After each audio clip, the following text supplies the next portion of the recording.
emergency exits, toilets, everything like that? Okay, thank you. We'd like to start with an opening karakia. George, are you available for that? Aye. Maria Homa. Let us pray. E te atu mata ka rāpu takonga ngā katoa. E pā ane anō pononga e toropuka nei kia koe. Tā mātou inoi anō nau e tukuna mai kia mātou ngā korowai I waihotia te ariki hiu Karaiti. Ana mea nā te tumanako te pono me te mea nui te aroha tētai ki tētai. I tēnei wā e pā e mahara tonu ana mātou kia rātua mātou whanaunga. E takato ana raronga korowai te pauri. Tā mātou inoi tuarua nau anō tuku atu ki rātou te haura o te tinana, me te hinga ta waiwa, ki hoki ai ki tā mātou tā, ki koe ki ainga waiwai tapu o mātou tūpuna. Pēnei mātou ake tonu ake. Amen. Okay, so apologies that have been received. We've received apologies from Councillor Jones and Evans. Councillor Jones, right? We move on second for that. You as a mover? Amy seconded. Okay. Declarations of conflicts of interest. We've got Rick's has declared his one. Yes. Okay, that's been recorded and we all understand the process there. Yep. Okay. Yeah, so you recorded a surf life saving? We've got legal opinion as well. Yep. It's got to be written down now, doesn't it? Yep. It'd be good if Rick could just publicly state it. Okay, Rick. So I have a conflict of interest in the emergency services with surf life saving. Just check till we can hear us. Okay. You don't have to specify your role. Why the conflict? As president of Waipu Cove Surf Life Saving Club. Okay. Okay. Item 5. You just wondering. check if Tui can hear us. Okay. Kalofa, I can hear you loud and clear.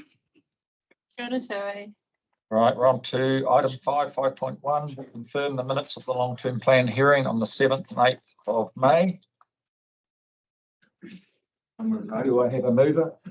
And a seconder? Second that. All in favour? Aye. That was recommendation 1 you're talking about, isn't it?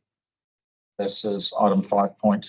This is 5.1, so it's just the approval of 2 sets of minutes. 03. Oh, right.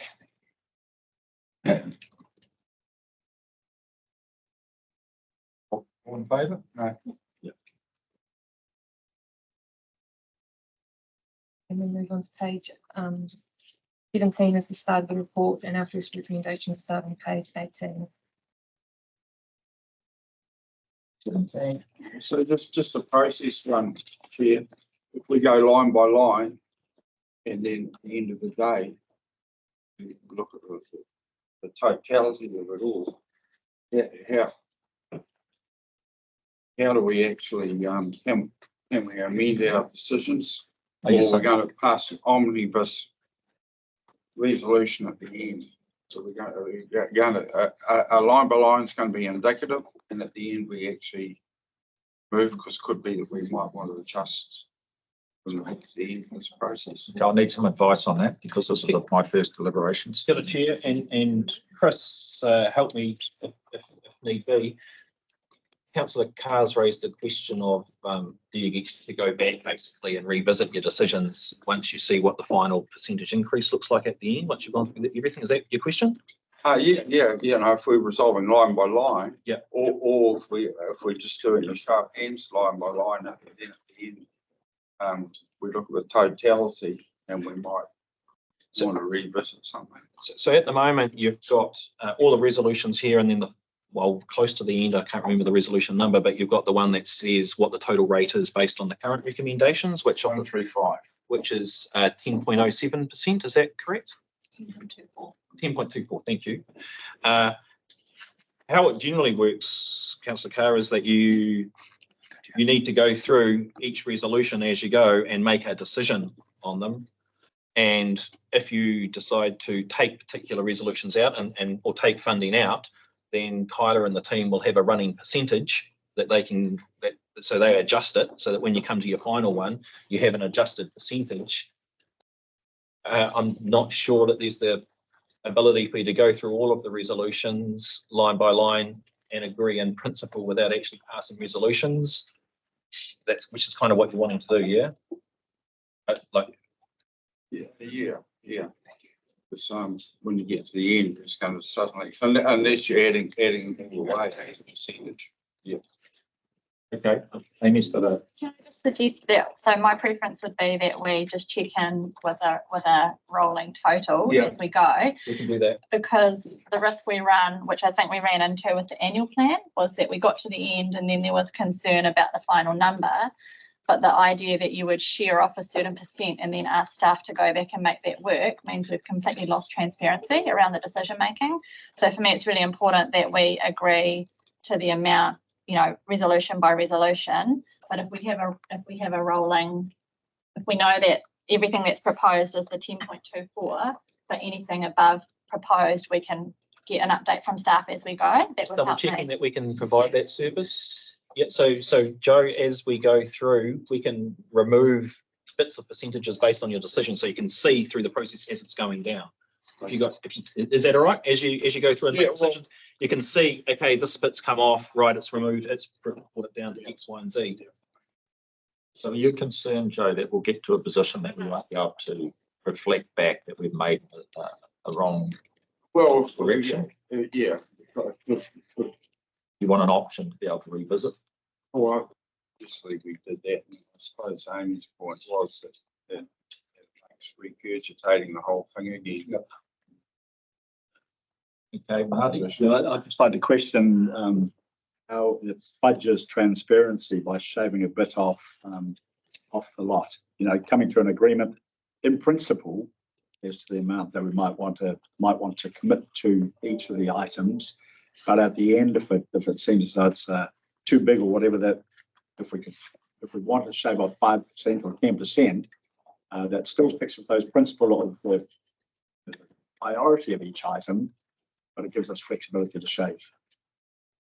John? Chris, can you just remind me what the approach is for councillors to revisit resolutions? There's a threshold of 75% of voters. So for example, you can just double checking that that's correct. Yeah, that's correct. So in the same meeting, council has the chance to vote or alter resolutions that have been made. So I guess if you got to the end and you wanted to revisit specific ones, you could, but as you said, it has to be There's a way. 75%. So we could provide a facility where you go through, at the moment, it's 10.24. We can go through and if you take things out, we can provide so clear transparency as you go through as to what impact that's having on reducing the rate. Then also, if you get to the end of it and you're not comfortable with the overall rate percentage, there's a facility there in standing orders for you to go back and revisit any of the specific, but it is a 75% threshold. And you revisit them collectively. The challenge, if you said you want to take 3% off, and just like last time there was a discussion around staff, go and take 3% off, but we didn't have any direction as to which ones you wanted to take that 3% off. So, and it's not a staff decision, it's a councillor's decision. So there needs to be a mechanism for councillors to have a look at the resolutions to decide specifically which ones. Also, if you just did a blanket across all of them, it might well mean that some of those things that are proposed to be funded aren't able to be delivered with the reduced funding. So we'd have to be able to go through line by line and provide you that advice. There's no easy answer to it. Well, you can't. That does answer the question, though. Yeah, Rick. Yeah, I just want to clarify. So up until 135, recommendation 135, it's a 50% vote. Is that correct? Majority vote, yes. So we've only got 8 today. If it's 4 all, do you have the deciding vote? Yes. If we get to the end and we readdress another recommendation, we need 6 votes to get that through. Is that correct?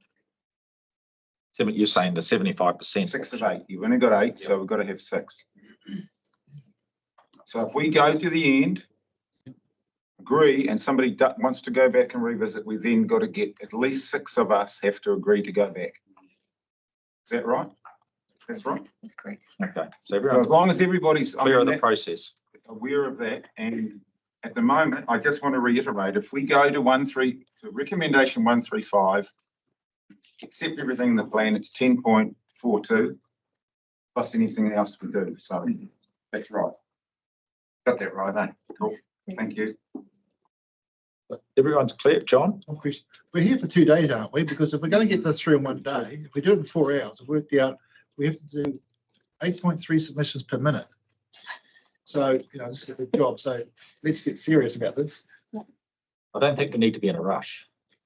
There is also the ability for councillors to take, they've been grouped up. Yeah. So you do have the ability to take a number of resolutions as a group. We have workshopped some of them as Which well. may help. Yeah. Okay, so everybody's clear about the process? Okay, though. I would like to move 1 to 3 then, if we're moving. First 3. I'll second that. Okay, you want to start that quick? Yep. Okay, got a seconder? Okay. Yeah. All in favour? Rick, you want to talk on it? No, that's just, no, happy with all those. Okay, That's just how. Those are the easy ones. yeah. Okay, so we're moving down to page 17, is it? 22. 22. Okay, Sorry, I'm on a big tin can. It's very hard to follow on this. so yeah, I will leave, but it's really important. I do want to come in. I don't want the recommendation 6 to even start till I'm in here, which is 40. Is that okay? I'm not sure. The advice on that. Yes. So Oh, no, 5. Sorry, I can vote on 5. we'll have a staff member come and get you as soon as discussion on the emergency services rate is. No, I can vote on 5. Correct. So it's 5 I want to. Okay? Yep. Rather than scowl and, look miserable, I'll scowl out. Okay. At least you got your sense of humour, Rick. Yeah. Okay, so start off with the recommendations of emergency services. Chair, can I put a motion which is different to the recommendation in the report? Okay. So you got these recommendations and Yep, so I've got a drafted motion that I would like to move if I can get a seconder for it. And so that motion is that the council support the continued collection of the emergency services rate at its current quantum of 1.11 million per year and provision of funding contributions to existing recipients of the emergency services fund. do we have a seconder? Yeah, I'll second that. Okay, so Amy, you want to talk on your reason? Yep, I will, thank you. So we know that this was the rating discussion that we heard the most about from our community. And I think, first of all, I'll take the opportunity to make it really clear that the council was never passing judgment on the importance of this work. It was never about whether or not we thought there was value in the services that all of these community organisations provide. It was simply that we wanted to look at the funding model and find out if there was a more sustainable and appropriate way for it to be funded through central government tax rather than local rates. Because we do see the affordability burden for our region, and this was one of the things we wanted to talk about with our community through this process, and we heard loud and clear. So I guess from our community, it was really clear that they support the rate and that from an affordability perspective, they felt it was extremely good value for money, and that they saw these services as an essential part of the safety net in our community. We also heard a lot directly from the providers of these services and about the importance of this local funding stream as part of their funding model and often as a requirement of the government funding that they seek. So fundamentally important to their funding models into the future. And also through our work, we have made some approaches to the government to try and hear from them about whether there's a shift possible in this funding. And I do believe that potentially into the future there is, but in the immediate moment, which we find ourselves in, government have been quite clear in the discussions that we've managed to have that they don't have an appetite for stepping into any funding gap that might be created if we cease this rate. And that also, which is a bit of a risk, which the service providers also spoke to, if we shifted to central government funding for these services, it's likely that central government would look to have full control. So this fundraising that NRC does on behalf of these emergency service providers, it offers us a regional level of control, which means we can, they are able to design the programs best to suit the needs of our region. So that's the reason I would like to continue the funding, basically a status quo. And I do think there's potential future conversations, but this will give certainty to those providers for the next 3 years. Which is option 4 on this. Yeah. Option 4 in the table, Yeah, but it's a different recommendation. Yeah, no, that's Yep, fine. That's yep. fine. Yep, so it's one of the options that staff looked at. Okay, any other discussion? Councillors? As a second, I'd like to just echo and support those comments by Councillor McDonald. And I think if you just got to have a look at over 95% of the submissions with support, in support of it.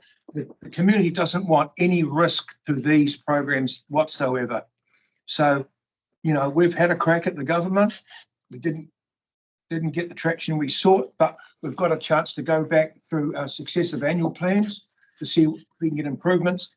And I think we could probably signal to the government that this is our ceiling, and any future, and in dollar terms, and any future contributions will have to be topped up by the government or by other means. You know, we haven't given up the fight to point out that the regional ratepayer should not be funding services that are supplied nationally for national outcomes, particularly those in health. So we're kind of doing this under sufferance, but the community has spoken, and we're incumbent to listen to them. So, you know, regretfully, we must fund this. So I'm very happy to support the recommendation from Councillor McDonald. Marty? I've always expressed my concern about us funding what is not really our business, and this is coming home loud and clear that we're essentially funding something at the expense of our core business. And having said that, I agree that there's got to be certainty going forward for the present providers. And although the government doesn't have an appetite for it, I would like to see us change the recipe so that we can convince them or other providers to take up the slack. So I'd like to have that as an amendment, that it's strongly an additional wording that we support the emergency providers and wish to combine with them to approach other providers for the future, so that we can get back to our core business, or rely solely on provide solely for our core business. Yeah, I think it's been a learning curve for all of us listening to the helicopter and our service providers, how much respect both parties have for each other. Mm-hmm. So, you know, I think that's been a really good, way of expressing our understanding of where we're both coming from. And I think it's healthy to bring this stuff out each so many years, and we've actually realised that probably Nest is underfunded, and some of these emergency services are, but they need to leverage off us. And I think in the future, we could be maybe stronger working with them to try and leverage more money for them. And I think we haven't done that. We just, time passes by and we move on. Yeah, I would like to see that's a specific inclusion in the motion. Yeah, I'm just saying that, the supporting and the voice coming out has been pretty strong. So yeah. Okay, so Just procedurally, Chris, are you just able to read out what Marty's amendment is? It was quite long, so we should it is. agree what the text is. And Marty, I think you need to look for a seconder that amendment. So verbatim, we support emergency providers and combine with them to approach other providers for the future to solely provide for our core business. Yeah. Might want some. For the government and other providers and other providers. Whether there's another other funders, whether there's another name on the helicopter or whatever. I'll second that. Okay, so we read out the whole. Yeah. Kia ora, through the chair, just for those of us who are online, and my Wi-Fi is not the best here in Apia, could you please put in the chat the new amendment Thank you.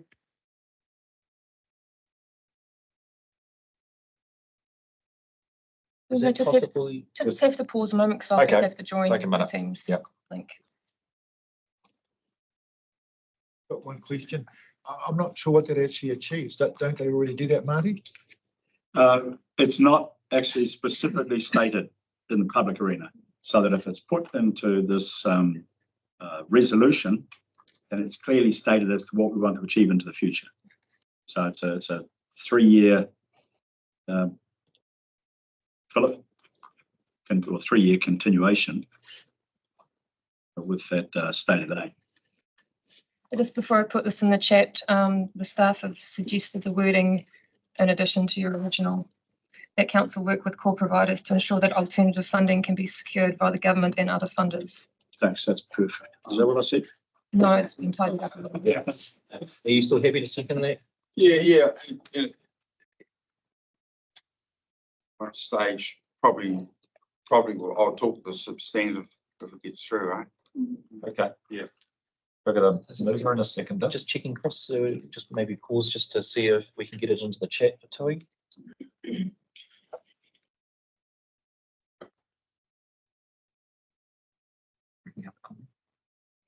Yep. Yeah, you Oh, just for the councillors. for councillors, yeah. Okay. Any other comments? So at this point, we'll put that amended motion to the floor. And if that's carried, then that's a substantive motion before we have further discussion. So that was moved by Councillor McDonald. Sorry, moved by Councillor Robertson and seconded by Councillor Carr. Thanks. Yep. All in favour of that? Aye. Against? Against? Yep. So she's online, so I'm not sure. Yeah. So can I, not, at some stage, I'd like to speak to the substantive. Okay. Is that all right? Can you just provide some process advice, Chris, just so So we're clear? So we now have a substantive motion, which includes, if you want me to read out the entirety. No, okay, so then that's open for discussion now for any further discussion or amendments. Okay. Open the floor. Yeah, okay. So where we've got ourselves is, for instance, St John's didn't even submit. They're not worried. So we're talking about funding them, even though they're not worried. And when you look at their portion, it's minuscule. So this is one thing. You've got some say vulnerable search and rescue, which would be devastating if we lost this line of funding. It's proportionate so high. So we've got some instances. We haven't actually seen the accounts from Nest, right? Which is for such a significant bit of funding, I would expect us to see their accounts and see that it's essential for us to fund it. So all the way through, it's been emotional, the community, and I support the direction of the community on this one. The community would rather pay rates for this than just about any other output of this council. Okay? So that's a fact. But we actually need for the big beneficiaries, we need to know whether they need it. Right. And that is very different to whether they want it. I don't think we've drilled down to the bottom of this that well. That's just my view. We had one applicant, and I think that was Coast Guard, said they'd take a 10% drop. So we're talking about just funding them, even though they accept less. That's, sequel to Amy's resolution. So I think it's got to be a little bit more nuanced than this. We see with the Northland, what do they call it? The current structure of providing rescue helicopter services for Auckland and Northland is actually the Auckland branch handed all their money back. All right. So we're having this deliberation. So I think without a real good breakdown between wants and needs, I was pretty disturbed to think that Nest, for instance, paid for ads in the paper to organise a campaign for the public to actually say, hey, keep on funding this, when we really didn't have convincing balance sheet to say it needed it. So I just find it all a little bit untidy. I was on the council that started the news funding. So, you know, it's a recent time to do it, but we had some pretty good empirical balance sheet data to actually say that we had to do it. Chair, just the council did wish to, you'll see in the table where essentially you're going down the lines of option 4, where staff, if you went down option 4, said that there's a contestable process. So essentially, if you added a contestable process to your resolution, that would mean that you confirm the maintenance of the rate and the quantum of it. You include the point that Marty has raised, but by adding the word via a contestable process means that we then post 1 July, we then need to run a process with those recipients around getting them to apply for that funding. And through that process, as we have in the past, you need to see the need for the funding. So you get to see the balance sheets. You get to have the pitch of what the quantum is and what it'll be allocated for. So we've got a procedural problem here. I seconded an amendment, because you got a mover and a second, and they can't amend their own motion. So who the heck's going to move this? We can maybe just ask for some advice procedurally from Chris as to what our options are. Yep, so the original mover and seconder being Amy and Jack cannot move an amendment. But what any mover or seconder of an amendment that is carried can move a further amendment. So those. I'll second it. So we'll move and second that contestable process. Per it's actually Amy's got a clause in our agenda. Kyla, I assume that you're there busily writing that resolution up. Could you just fire it through to Chris and I so we can have a quick look at it, and then we can read it back out so that all councillors can hear what that looks. If you're able to, yes. Thank you, Chris. Well done. So just so councillors are clear, that would mean that we then go through a process. You'll need to go and identify, last time we identified some criteria and we circulated the criteria to the recipients. We outlined what sort of information we expected to see. We basically ran an open process with those recipients for them to then come and present to council as to what they needed and where it would be spent. Okay, thank you. I like it. Looks good to me. Just in speaking to the motion, Chair. Okay, can we just read that for a minute?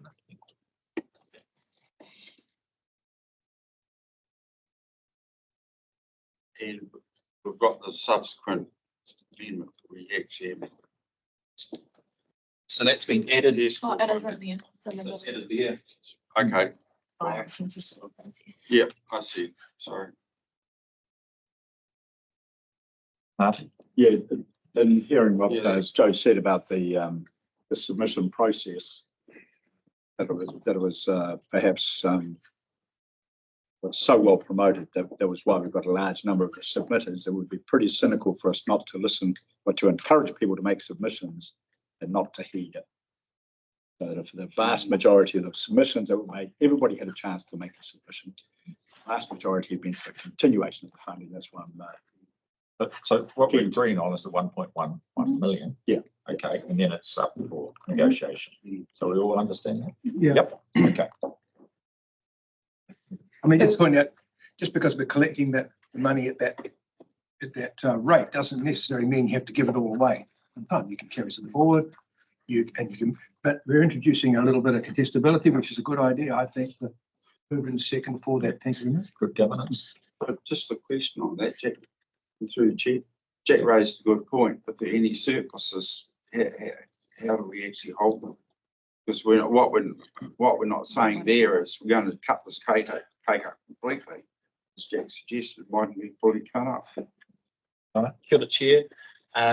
If you establish this rate and you collect for a particular purpose, you don't. There's no onus on you to allocate all of it. However, you can't then reallocate it for another purpose. You've collected it for a reason. If in any given year you don't allocate it all, it would go into a reserve. And then you'd carry it over, but it still needs to be used for that purpose. Okay. Similar to flood infrastructure rates, for example, Joe. Yep. Okay. That'll mean it'll become contestable fund. You'd end up building up a reserve for that purpose. Yeah. Thank you. Okay. Yeah, yes. All in favour? Aye. Aye. Yes. Against? Okay, So- unanimous. So we now have this motion again, so it's open for further discussion or any other nuances. No other discussion? Otherwise, we effectively put it again and that's it. Can I just speak to it before Yep. the meeting vote, just because I get closing. Yep. So thank you, team. I feel like that process has improved the resolution, so I do appreciate the time we just spent on that. Couple of things I just wanted to mention, this concept that somehow this rate is not our core business. I just want to be really clear that this targeted rate is a way that the NRC does fundraising for these service providers in our community. As Jono just explained, there's nothing about the funding that we raise through this rate that could be reallocated to our other work. And there's nothing about it that takes away from our other work. The only place that it puts pressure on us as a council is it pushes up the overall rating percentage, which is often the only thing people look at.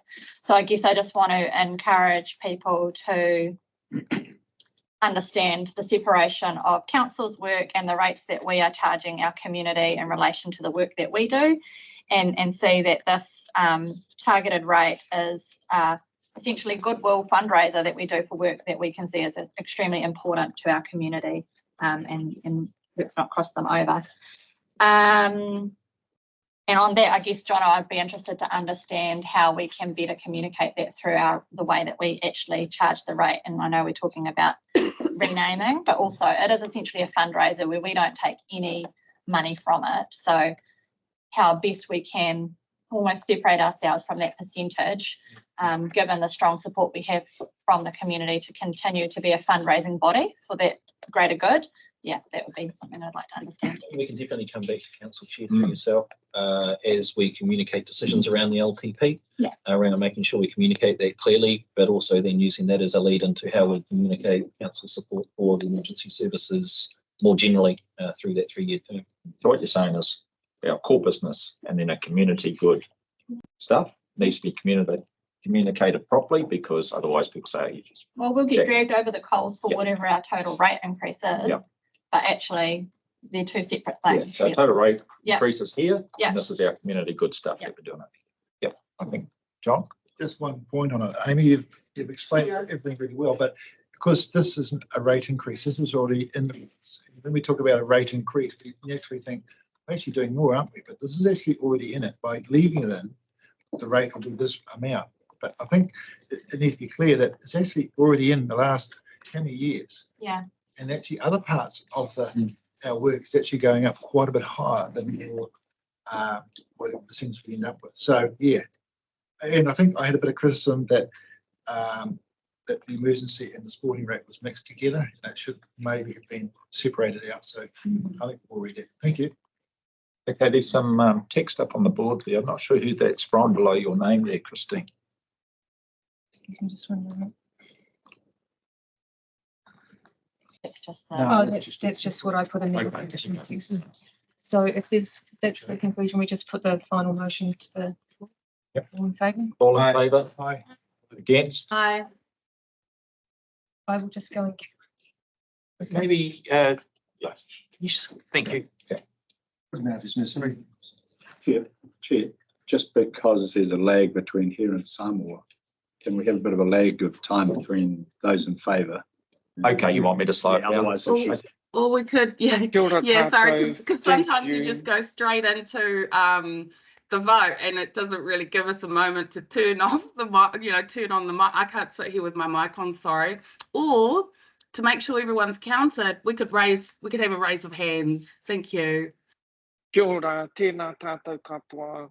I have had a moment to liberate myself from parts of the conference that I'm attending. Just letting you know that I have arrived. Kia ora.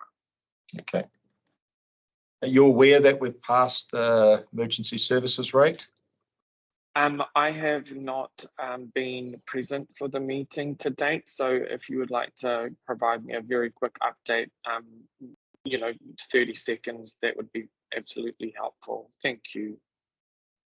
Is it easier that Christine sends you the resolution? You can read it out. That's absolutely fine. Kia ora. And just a slight bit of humour, do we let the government know they've scored $167,000 out of us? The GST on them. Yep. No. Yeah. Not even tongue in cheek. No. Okay. So we'll move through. So we move to page Do we want to leave 29. 29? Yep. I'll move, You happy, John? I'm happy to move resolution, recommendation 5. Okay. Second. Seconded? Yeah. Marty? All in favour? Aye. I'm just going to wait. Tui, all in favour? Aye. Peter Lucas? Aye. Kia ora. Aye. Okay. Right. Who would like to speak to it? Jack? No, I think we just vote on. It's just a name change. No Okay. impacts on budget. I think it's a good idea, Is by the it- way. Is it possible to bring up on screen what you're referring to in the meeting room? It just makes things easier for those of us not in the room. Chris, just given that you're taking the minutes, I don't know if you can do all of those things at the same time. So I just wonder if Kyla might be able to help right. by having the agenda up there and we just have it on screen and scroll through it as we go. Yeah, perfect. Thank you so much. Goodbye. No. Kyla, it's okay. I've shared my screen so people online can see that. No, so as far as that resolution 5 has been carried. So then the next recommendation is recommendation 6, sorry, to do with the sporting facilities. Yep. So, okay. Right. Can I just get the right format? I would like to, before this resolution goes up for adoption, I'd like to do a counter motion that the regional sporting facility rate stays as is. So I can do that. That's right. There's nothing on the table at the moment, so it's Correct. Yep. Okay. So I would like to propose that motion that the regional sporting facility rate stays as is. So you need a seconder. I'm happy to second that. Okay. Amy? No, it's open for discussion. Open for discussion. Rick, you lead it? Yep. So I didn't actually get the result of emergency services. It's relevant. Dropped it. You won. I didn't win. It's contestable, Rick. We're in the middle of the ring here. So the reason I proposing this is we heard, and well, I forget, I've got the right percentages. I think 62% of people who submitted on both these and the emergency services rate supported both. I think I'm right there. Both rates. So although this, and unfortunately, the emergency services rate created a phenomenal amount of media attention, and the sporting facilities rate sort of got tacked on the bottom. And we did note in presentations from Sport Northland and also from individuals that they did feel it was like a second cousin to emergency services. So I'm really sticking my hand up for sporting facilities. We had a number of people comment on it. It's one of those things which in my time in council has always retained at least 90 or even 95% of submissions have always been in support of the facilities rate. Now, I totally agree with everybody. This is not core business. It is not what regional council does. Somebody has to do it. We have consistently over the years supported 2 projects in each of the other district councils. So I feel we have done a very fair allocation of money time and effort into other regions. And I know just recently Kaikoai's opened, Kaitaia is about to open the sporting area. So I think to drop this rate effectively knocks the enthusiasm of support for sporting facilities. And we know it's a winner. We know it's a success. We know getting youth especially involved in sport is doing a service to the community. And I know the adage has been said time and time again, but you know, youth in sport stays out of court, and I really, really do think that we need to keep supporting this facility. So that's why I've suggested the alternate motion. Thank you. But aren't you talking to option 3? Because option 3 says that. Yeah, but it's not one of the recommendations. The recommendations don't change. Councillor Stolberg is supporting option 3 and it's proposed an alternative resolution. It's not down as that, Chair, it's not down as a recommendation. Recommendation is not. Because recommendation is 1. Is that why you've changed it? Yes. Yes. Okay. Okay, Amy, you a Thank second? you. Yeah, I'm really happy to support this. So I guess, yes, feeding off the feedback we got from the community. And I think also just upon reflection, for me, this rate is one which supports the social wellbeing of our region, and it is a way that we can proactively increase the health and wellbeing outcomes of our people, and particularly there's really good outcomes associated with sport for youth and the building of our community strength. I think also I want to speak to the economic wellbeing that this opportunity provides. So by showing regional leadership in this space and enabling for regional aggregation of funds for sporting facilities, we enable projects that are otherwise unachievable for our district councils.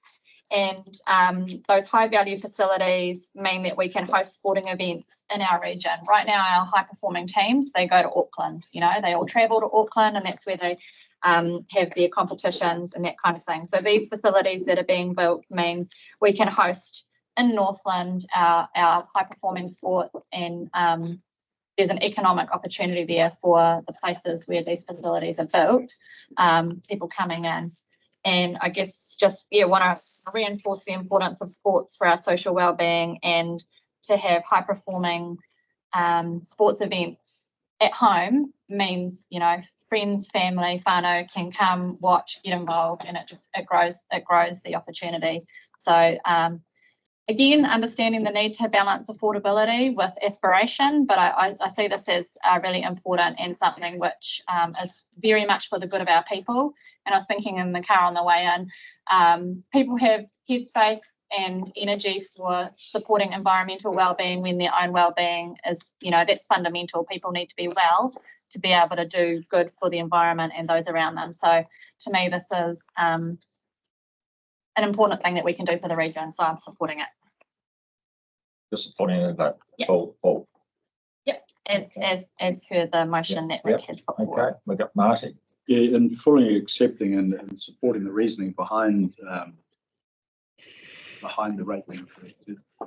Also mindful and expressed it with the emergency and services rate, that it shouldn't be really our business to be in. I'd prefer to see a PPP or community, commercial and council funded. We have funded the big ones, but I do want to see a continuation of the process. But I think that we should be sending a signal that we should be back in favour of other people to do the funding. So I'd like to add that in the same vein of the amendment to the previous motion. I'd like to see that included in this motion as well. Okay, all right. So He's 1 second. you need to find a seconder. And Marty, through you, Yeah. Mr. Chair, Marty, I can see the text up there in the chat for the alternative wording that you put forward for the emergency services rate. I'm just wondering if that same text after the comma is what you're looking for this one as well. It's already there. Yes, possibly dropped via the government, but via other funders. Okay, drop government and go via other funders. Okay, John? You need a seconder, sorry, Marty. Oh, hold on. Need a seconder to move. seconded. Did you also have a conversation, John? Yep. So I don't know if other councillors get these problems, but I've been stopped on the road about this. This is quite a sensitive issue. I thought the helicopter might beat it, but no, I've been held up on the road by people stopping me and ringing me about this. So it's really important. It's important for a few reasons that we don't do much for our youth in Northland, yet they're a valuable part of our community and our productivity. And this is one thing that sort of goes towards it. Although my family is not really into sports, I can see the benefit, and particularly team sports, and it seems to level everybody. Once we get on the playing field in the team sport, they learn to work in a team, it seems to draw them together. So we've seen the advantage of it in the past. Marty, you're right, it's not core activity, I agree, but there's no other mechanism. This one works well, so I will support it. So I'd just like to talk about, I've played sports since the age of 5. So just about a conflict of interest in this one, virtually my whole life. And I see this as really important for our community right throughout. And I take on what John said, we're depleted in most areas, and when you travel around to see what facilities are about the country versus what we have here in Northland, like all of a sudden Kensington Stadium has outgrown itself. 20 years that was built, and who would have thought? But what concerns me is sort of reading this document, and is that our CEO of Sport Northland, his proposal was to cut the rate in half to 50%.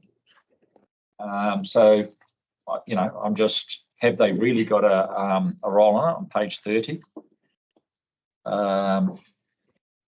So have they really got goals for that money at the moment? I'm not sure, but that just was a left field. So, here we've got sporting god of the, CEO say, at the end of the day, maybe they don't have any big projects, but 50% would be enough. And I want us to consider that option. Not that I'm not saying I'm for it, but, that was a sign. Maybe he felt he was under pressure and had to come up with an alternative. I don't know, but that's something we've got to be aware of. Just like Joe brought up with the emergency services.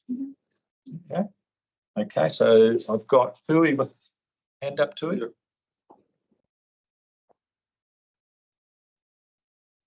Kia ora. I'm just checking. So playing sports, I don't believe that is a conflict of interest, right? Because we all, that's something that generally we all, would have involvement in. In terms of these rates, I've said, and I had to front the media, clearly that, we do believe that the government are dropping the ball, and this is amongst a long list of things that the government are dropping the ball on, but we can't let our community down, and they're asking us to support them. And so I support, the amendments around ensuring that we continue to have this conversation and make sure that the right people are funding the right things. Sporting facilities, like they booted us off their board.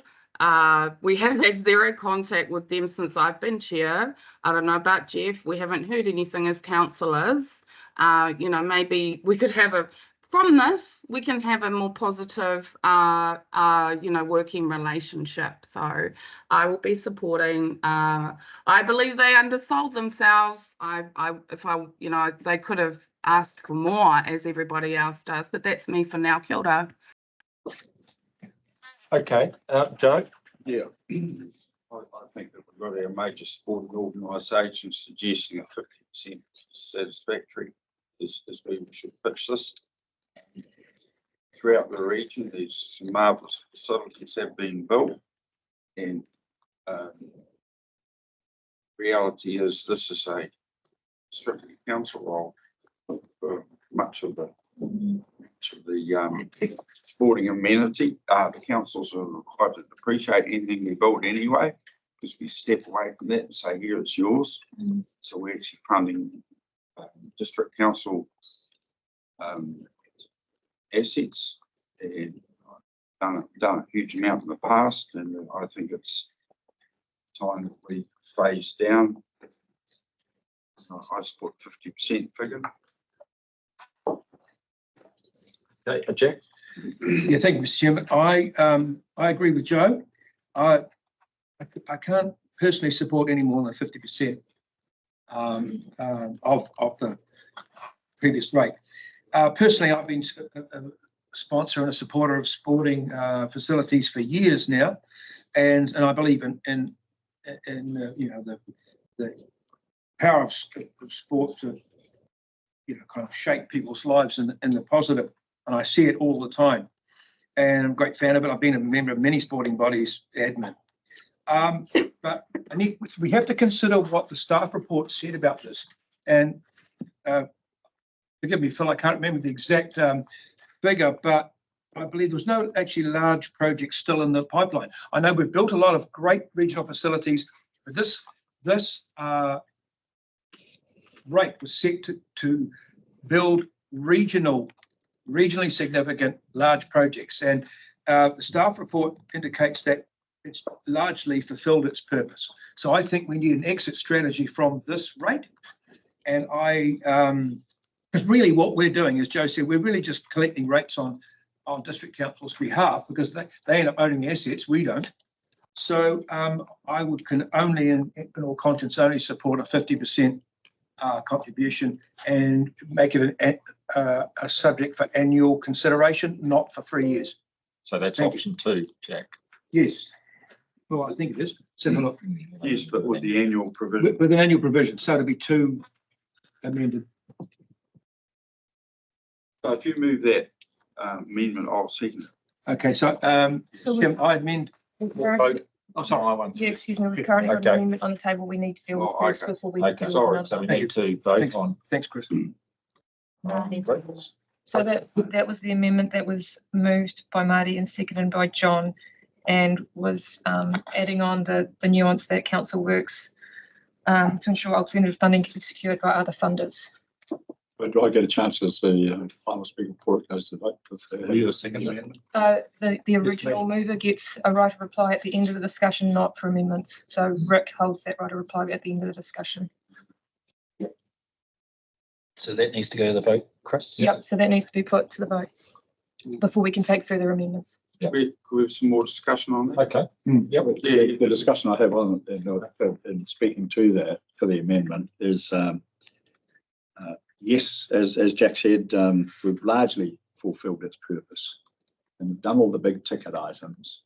But there's still the smaller centres right out west, out east, up north that that possibly haven't got access to those large facilities that maybe would be of value to mop up those smaller centres. Yes, it becomes a council asset, but it's also we've had all these submissions wanting us to support them, and so I think I would like to continue that support with that provider. Next. Okay. Well, I actually speak to. I support Jack, because when you have the CEO of a company come out and say we can get by 50%, that is a strong guide. You grab it. As far as I'm concerned, as a ratepayer and as a sporting person, they believe that they can survive and get by for 50%. I would be loath not to take your advice, the CEO. That's personally. Yeah. Anyway, that's me passing around. But so where we are now, so we need to, Joe? Yeah. Just wondering if we could pick up a little bit of Marty's concept and put it into what Jack moved and I seconded, whether they could fit into there. Because what we're moving is, if it needs to be nuanced a little bit. It's just discussion there. I'll be quite happy just to leave it as Jack suggested. So we leave it on Thank you. that point. Yep, Yep, Jono. Just some advice, Chris. Do Marty and Joe have the ability to amend their So, what they've put on the table. so just to be clear, it was Marty and John. Oh, So okay. if there's alternative wording and those move and second are happy with alternative wording, that's fine. Yeah. If they're not, then we need to deal with that amendment and then look at further amendments. So just to be clear then, so Rick's got a resolution that he put on the table. Yeah. Marty has then moved an amendment to that John has supported. That's what we're talking about at the moment. Jack's put something else on the table that we might need to come to next, but that's not on the table at the moment. But there is the option for Marty and John to make a further amendment to what they've got on the table to be voted on at the moment, if they wanted to.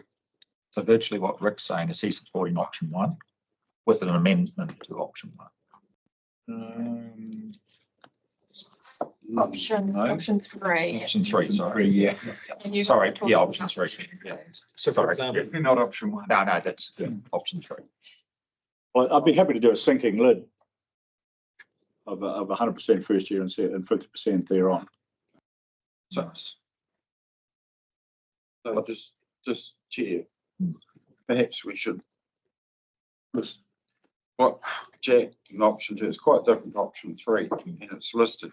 Maybe we should put option 3 up, and if it fails, we can revisit. Option 3 is up. Yeah, option 3 is up. Yeah. So what We we can go back propose, to option the next 2. option is option 2. Yes. Chair, can we hear from John, please? Yeah. He moved the amendment. I'm happy. I understand the 50%. I'm quite happy to go with that, but I'll just second it. Yeah, but we need to move or vote out Rick's proposal. So that's got to be finished first before we can move on to anything else. Sorry. So just to be clear, at the moment, you've got the amended version of Rick's that Marty and John have put on the table. If you vote that down, then you move back to Rick's. So which is just literally that the rate stays as it is. Yeah. So that's So we're all in favour of Marty and Rick's amendment? John. Sorry, it's feeling really messy. Probably just because I'm online. I'm wondering again, can we, when we have amendments on amendments or this and that, and now we're going to option 2, option 3, can we, before we go into the vote, can we put it in the chat, please? we're just doing that now, Tori. I think we're confused in the room too. Because we've actually got Thank you. John and Marty's amendment, is that correct? Yes. So we've got to agree on Marty and John's amendment. So if that is passed, then you can add further amendments and nuance that, or otherwise, as Jono pointed out, if that is lost, we go back to the original motion, which is written, it's that the rate stays as is. Can we unhighlight it? Mr. Chairman, I don't think I've spoken on this actual thing, so I'd like to have just a word. Yes. I think that the danger of this wording is the second part, provision of funding, and that council work to ensure that alternative funding can be secured by other funders. That basically is doing the job of the applicant, of the funding bodies for them. I don't think that's our role, quite frankly. Give them the money. Yeah, I mean, they ask us for money, we decide how much we're going to give them or not give them, and let them find their own way of looking for other finance. I think, so I'll be voting against this. Thank you. Okay. So we can move another amendment. Yeah, so we can move another. So we need to get to that stage. So, Chris, are we at that stage? so I suggest unless Marty and John are willing to change the original wording, let's just put it to the vote. And we can move. My one to the vote. No, the No, amendment. let's come back to your one. Change the wording and the council support the supporting bodies to find alternative funding. Do you want to change it? Because we're going to. Well, just as Jack says, we're doing the work, but support is different to. I'm not pushing anyone, but we need to get to. Yeah. So we need full vote on who supports Marty and John's resolution. All in favour? Aye. All against? Okay, so that's down. We're back to. I support the original motion, just for the record. We're back to Kia ora. Aye.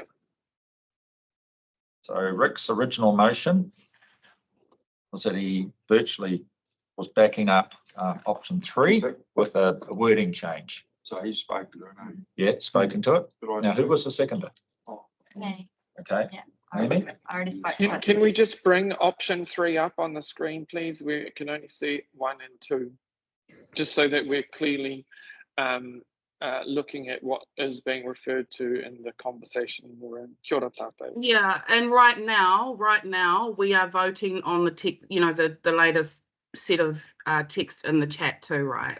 That's what we're voting on now, and then we'll move on to the amendment. The amendment as is the last text in the chat is what was just put to the vote and was lost. So we're back to the original motion, which was moved by Rick, seconded by Amy, that the sporting facilities rate stays as it is. So. Okay. Can we maybe just put that resolution, Chair? Spoke. Just so that Tui Yeah, and sorry. Lucas can see it. Okay, so we've got Joe and then Jack. Okay, so I'm to speak against that, I'm going to vote against it because I'm going to support option 2. And we've had discussion about that. It's Any other running discussion on it? 50% of the current level, and we're happy to support that. For 3 years, So I'll vote against it, and then I think we'll have to put it as a separate. 3 years or 1 year? Oh, reviewed annually. What you want? How difficult is that, Jono? Yeah, It's Jono. reviewed annually. It's going to be means going to have to come up each time. Is that complicating it? Chair, it depends what you're wanting to do when you say reviewed annually. If you're talking about review, the allocation is reviewed annually, as in what you allocate it to. Yeah. We can run a process around its allocation and make sure that council does the allocation on an annual basis. If you say reviewed annually as to whether you collect the rate, essentially then through this process, you just set the rate for 1 year, and that then becomes a recurring thing that you have to reset through the annual plan every subsequent year if you wanted to continue it or not. So there's no certainty, I guess. You provide certainty for 1 year, and then it's subject to each annual planning cycle as to whether you stop it or not. I see, Chair, I just see Phil in the back putting his hand up. I wonder if. Oh, Phil, sorry, I didn't see you there.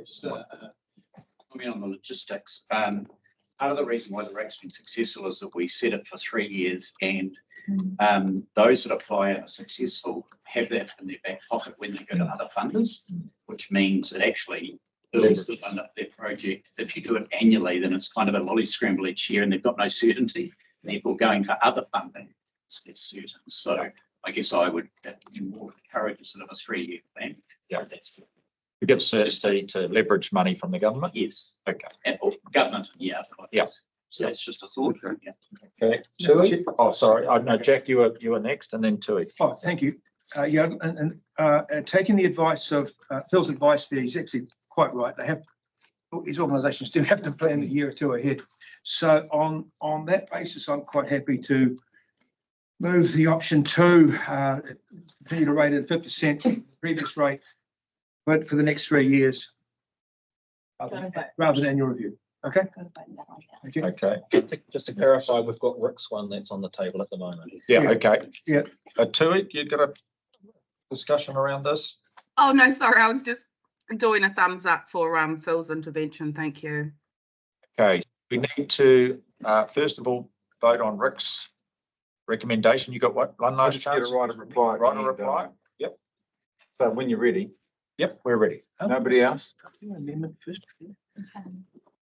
So Rick's an amendment as well. Yeah, Rick's No, it's not an amendment. Mine was a substantive motion. Just point of clarification. Don't we fix all amendments first before you go back to? So I haven't got a clear amendment. I had that, It's actually contrary rather than. Okay, I'll move. You'll put another motion after this one gets voted down, if it is voted down. so either the rate continues at its original status quo. If it's lost, then it's open floor for something. Okay, thank you. Yep. So that was it. Just make it clear what we're voting for. Yeah, so we're voting for the last text that I put in the chat, that the sporting facilities rate stays in its in its current format, status quo. Yep, which was option 3 in the options. So So if Rick wants to write a reply, Yeah. and then we can put it to the vote. So, yes, just, first of all, I was the NRC rep on the Sport Northland board in the last triennium. So I'm familiar with that. I'm also familiar with the fact that we did decide to drop 2 council representatives. So it wasn't that NRC was dumped. It was a collective by the councils of Northland to put 2 members on rather than have 4, because 4 was effectively a deciding vote on the board. So two I felt represented it, and we brought it to council, and the previous council agreed that it could be one of our members, or it could be one of WDC, or it could be Far North or whatever. So you're looking at me as if I'm right, Jono? I think I'm right. So it wasn't we were dumped, it was just it seemed a fair representation on the Sport Northland board. So my only other comment is, I don't think we can read too much into the CEO's saying he needs 50%. He perhaps felt he's got a better chance of getting 50% than getting the 100%, but and maybe he did present it poorly, but it is a relatively new CEO, and the previous CEO had been there for 31 years, so he sort of came on board and came straight into a reduction in funding. So in a position, I'm sure any other new CEO would try and retain as much funding as possible. So I would have done the same, probably gone for 50. The CEO previously, been there for a long time, he probably would have fought for the 100. So I don't think we can read too much into that. I do believe, and it Phil said about major projects as well, there's always projects on the board that need support. And, we can say that, yes, we've done the big ones, but there's still some big ones to come, some very big ones. And we have effectively, although we've been very good in proportioning around the regions, we haven't been that fabulous at proportioning the sports. So, for instance, soccer has missed out at this stage. Other sports have missed out or are, possibly missing out. So, yes, the regions have got their share, but the sports haven't got their share. So, I would like to see all sports get their equal representation. Volleyball is another one. There's a heap of them that are coming up that are probably not that huge in Northland, but they are growing and they are getting prestige and lots of basketball. Isn't basketball the fastest growing sport in the country? Is another one, and that needs space. So that's why I'm supporting this 100%. 100% supporting them 100%. Well done, Rick. Well, you've had your say, so we need to vote on this. Can we have a show of hands who supports Rick's motion? Against? Just to note, Tui put her hand up online. Okay. Against, please. Against, so we've got a split vote. Peter Lucas? Kia ora. I do support this kaupapa. In that case, the motion's carried. You better check what he's Which points are you agreeing with, Peter Lucas? I am voting for the motion. Okay. So- Supporting Rick's motion. So just to be clear, I've got councillors McDonald, Robinson, Stolworth, Shortland and Jones in favour, and councillors Crawford, Craw, Carr and Blackwell against. Yep, that's right. Yep. Motion's carried. Motion's carried.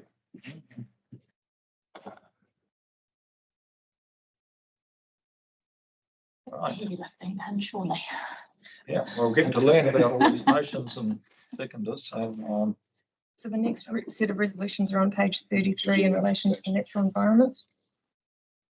Chairman, I'm happy to move 7 to 9. Right. I'll move them all together. Can we set the page number again? Sorry. Yeah, 33. I'd like to move them separately. I know it's a little bit slower, but I'd like to speak against the additional data of 25 foul. We'll take them separately. We'll take them separately then, Marty. We'll take option 7. Storm tracker, I'm certainly happy to support. Second, Jack. Do I have a seconder, Jack? Yeah, sure. Yeah. This is 7 you're talking about? Yeah, Thank you. storm tracking. I only speak against it. I think that's the job of the Met Service and 50K. Got a job to do. Stepping into that space. Let them do the job. Okay, any other conversation around what Joe's had to come out? Yes, Mr. Chairman, can we ask Bruce or John has got his hand up about, Yep. is this a refinement to the rain radar, is it? Yeah. Yeah. Kia ora, Chair. I wonder, we've got Ruben here, who was across it more than I. I wonder if he might just be able to speak to, or Louise, one of the two. I see them both looking at each other. Quite My understanding is that we've already gone and tried to get funding from the government NGOs, and that actually this is the last port of call if we want the service. So, but I'll hand over to Ruben just to clarify that. Kia ora, councillors. Yes, so this is a really important service to enable us to respond to emergency events. We have approached the service to identify whether or not we can achieve a more subsidised approach. We've also approached Auckland Council to try and achieve cost savings. The reason why we've recommended this as a funding source is because it is vital for our emergency responses, and it's not something that Met Service is prepared to simulate under their current services. If I could just speak in support of Ruben, Chair. The Chair and I met with the Met Service when we were in Wellington a few months back, and we met with the CEO of the Met Service and raised the issue around their funding model and our access to this data. And their pushback was that they're a commercial entity. They've got a commercial imperative as well, and that this is the funding model. We want access to the data. Larissa? Through the chair, just to support what Ruben's just said, but in addition, the extreme thunderstorms that we had in Mangawhai last year were largely unpredictable. This is the system that allows us to see what those intensities of rainfall would be in a storm like. So Sam, I've got Marty, then John. Yeah, just in Tataku, it's I understand in the Kaio Whangaroa area as well, that if there'd been storm tracking, there would have been far better awareness of what was coming from catchment to catchment rather than just measuring one catchment. And if it's in-house, then we have a far better communications to be able to receive and use the information. But it's not in-house. Yeah, we're paying them for a service. Yeah, we're paying them for the service. They're doing it, Marty, not us. Yeah. So yeah, we tried to negotiate with them, but it wasn't going to happen, was it? Going to? So there was quite a bit of support for this. I read through the submissions, but they probably didn't fully understand it, as I don't either. So Louise, when you say predict the Mangawhai thunderstorms, are we talking about minutes before, hours before? What's the? Now, we knew there were going to be thunderstorms around, but we didn't know where they're going to land. So what evidence have you got that they supply it 10 minutes before? Not sure of the chat. Not sure of the actual times, but they can look at their radar and where those thunderstorms are. They can say that that portion of information there is equivalent to the intensity of rain of a certain amount. So as it's moving across, they can, based on the information, they can actually determine what intensity of rainfall is falling at that particular time in that area. Not really a prediction, it's actually analysing what's happening. Yeah, but the rain moves across a certain area, so it changes as it moves across. Joe, you would like to? Yeah, I just find it offensive that they've got the information and not giving it out unless we pay them. The big Auckland storm, they had weather radar at Auckland Airport, and that should have seen that whole thing happening, and it never livened up and said to Auckland Emergency Services, you got a big happening. They had flooded the airport itself. And I think we just got to tell this outfit that they got the information there and they job together and protect New Zealand. They're a taxpayer-funded system, and I think it's extortion saying to us they want some more money so that we can get known information from them. Fine. I think they're, John, if you remember, I think they're only like 50% taxpayer. They sell their services around the thing, but this is, this is what they're telling us. It's their job. Yeah, this is their job. Totally agree. We sort of want to, Amy?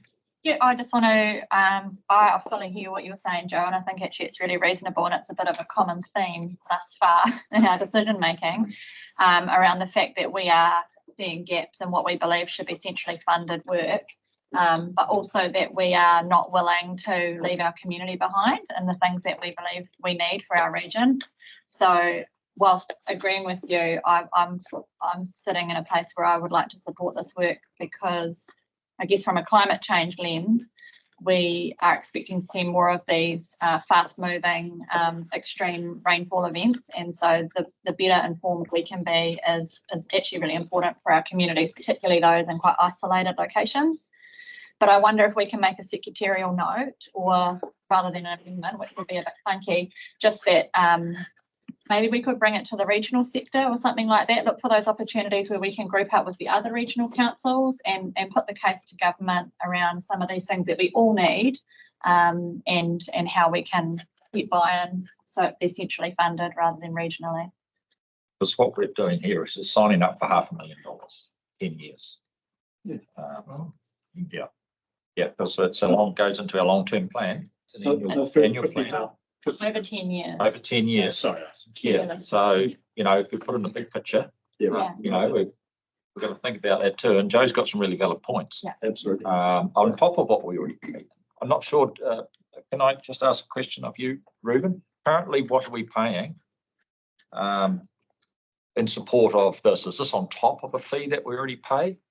No, in fact, we're continuing discussions with council for shared services. So we're hoping that the cost will actually go down, but this is the cost of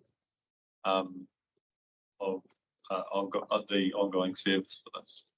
So there's no contract to say that we'll stay at $50,000 per year. We might think we're signing up for $500,000. They could add inflation into it. If we sign up to this now, it's like we've tied them for 10 years, or we can get out of it. We think. I'm not familiar with the contractual arrangements for this. Okay. But the estimated costs is $50,000. Well, I just see for storm tracking system are proposed in the long-term plan from 2024 to 2034. Are we signing up for that? Yeah. Chair, at the moment we haven't signed a contract because we don't have the funds for it. Yeah. And at the moment, Met Services told us the fee is $50,000. Yeah. So Ruben, if you got the funding, for example, Ruben would then go into negotiations and sign a contract. It wouldn't necessarily be for 10 years. It's probably for a shorter period of time. And in that, he'd be looking to negotiate whatever fees, inflationary adjustments might look like. My point, though, I think that I wanted to add was that, yes, Amy's point of adding a secretarial note around us looking to work with the regional sector, around pushing back on us having to pay the fee at all, but also as another avenue to try and see if we can get a discounted fee by collectivising across the regional sector. And I know we do that to a degree already, but there might be some other leverage that we can point by saying, actually, we're not just the Northland Regional Council by ourselves. There are all these other regional councils that require this data. Can we collectively advocate for a different funding model to see if we can get it cheaper?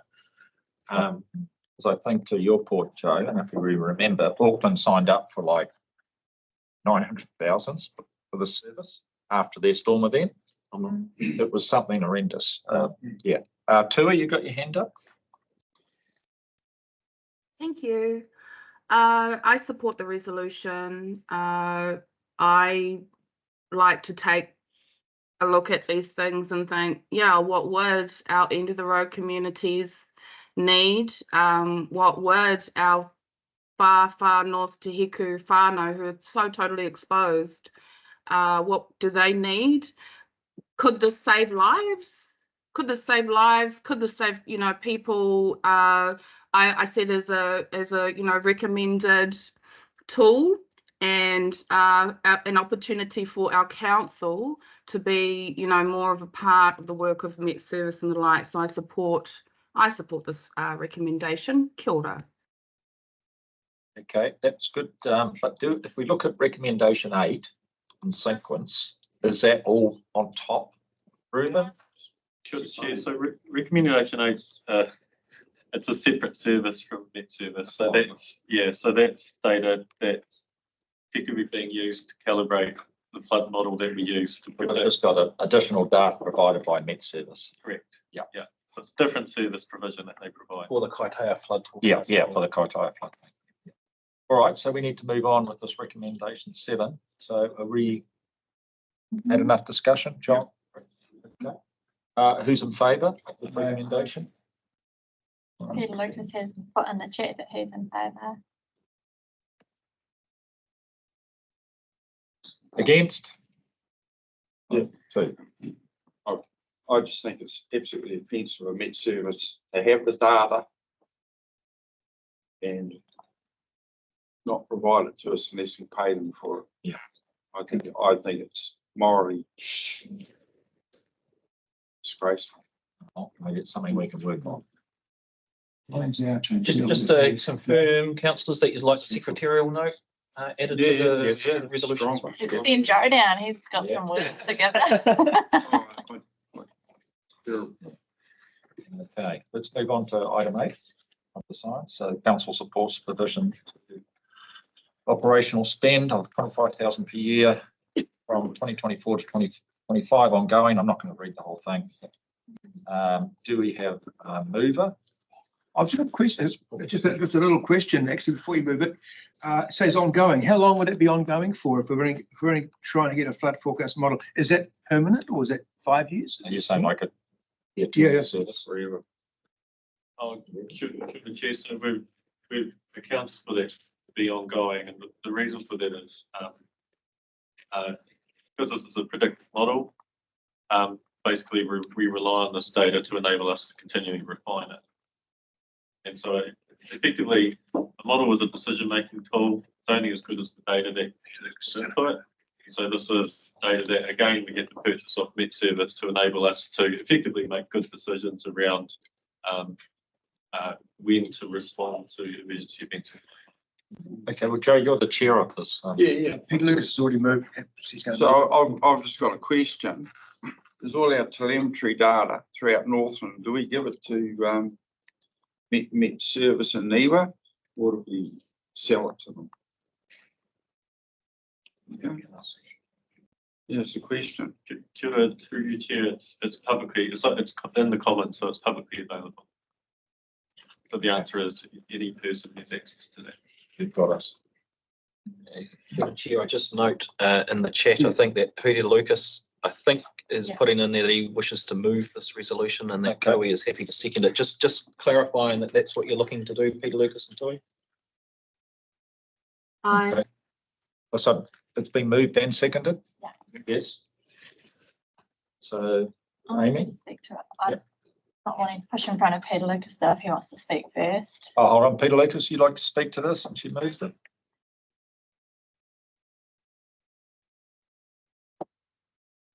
No. Okay.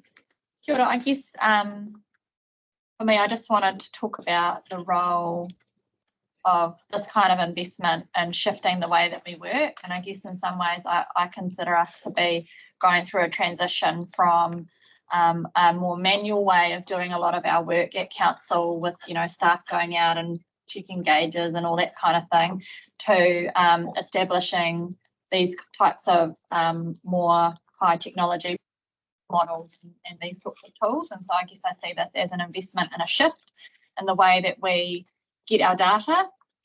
And to me, it's related to the one above in terms of our ability to have real-time information, which means communities can be informed and our civil defence team can be informed. And I see it as important and understand that with the while it's a small amount for 1 year, ongoing it does accumulate. But I just think we've seen the susceptibility of our region to flooding, and this is an important tool in our resilience to that threat. Okay, well, noted. Amy, any other conversation? John? Yes, I suppose the one above it doesn't mitigate the second one, but we've got a lot of these areas that flood. I'm quite for Doug, we've got real big issues.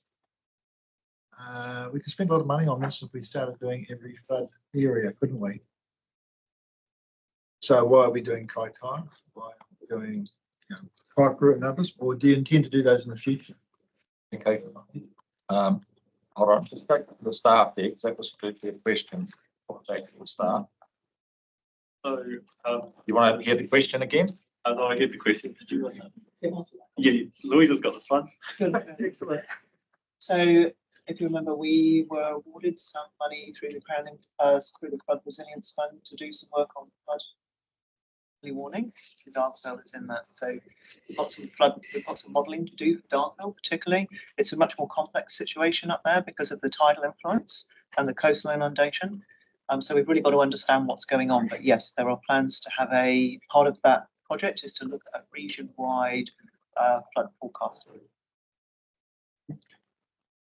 Okay, Joe, Marty? They're speaking against the motion. I think we're pretty well dated up. But not data ahead of us. I mean, yes, we need to know what's coming at us.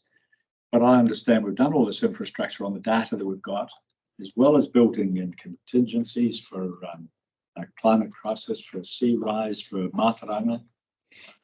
I'm going to, well, I'm both speaking and going to vote against it. Well, the other one, I'd like a response from the staff on that because I need to know whether they've got enough.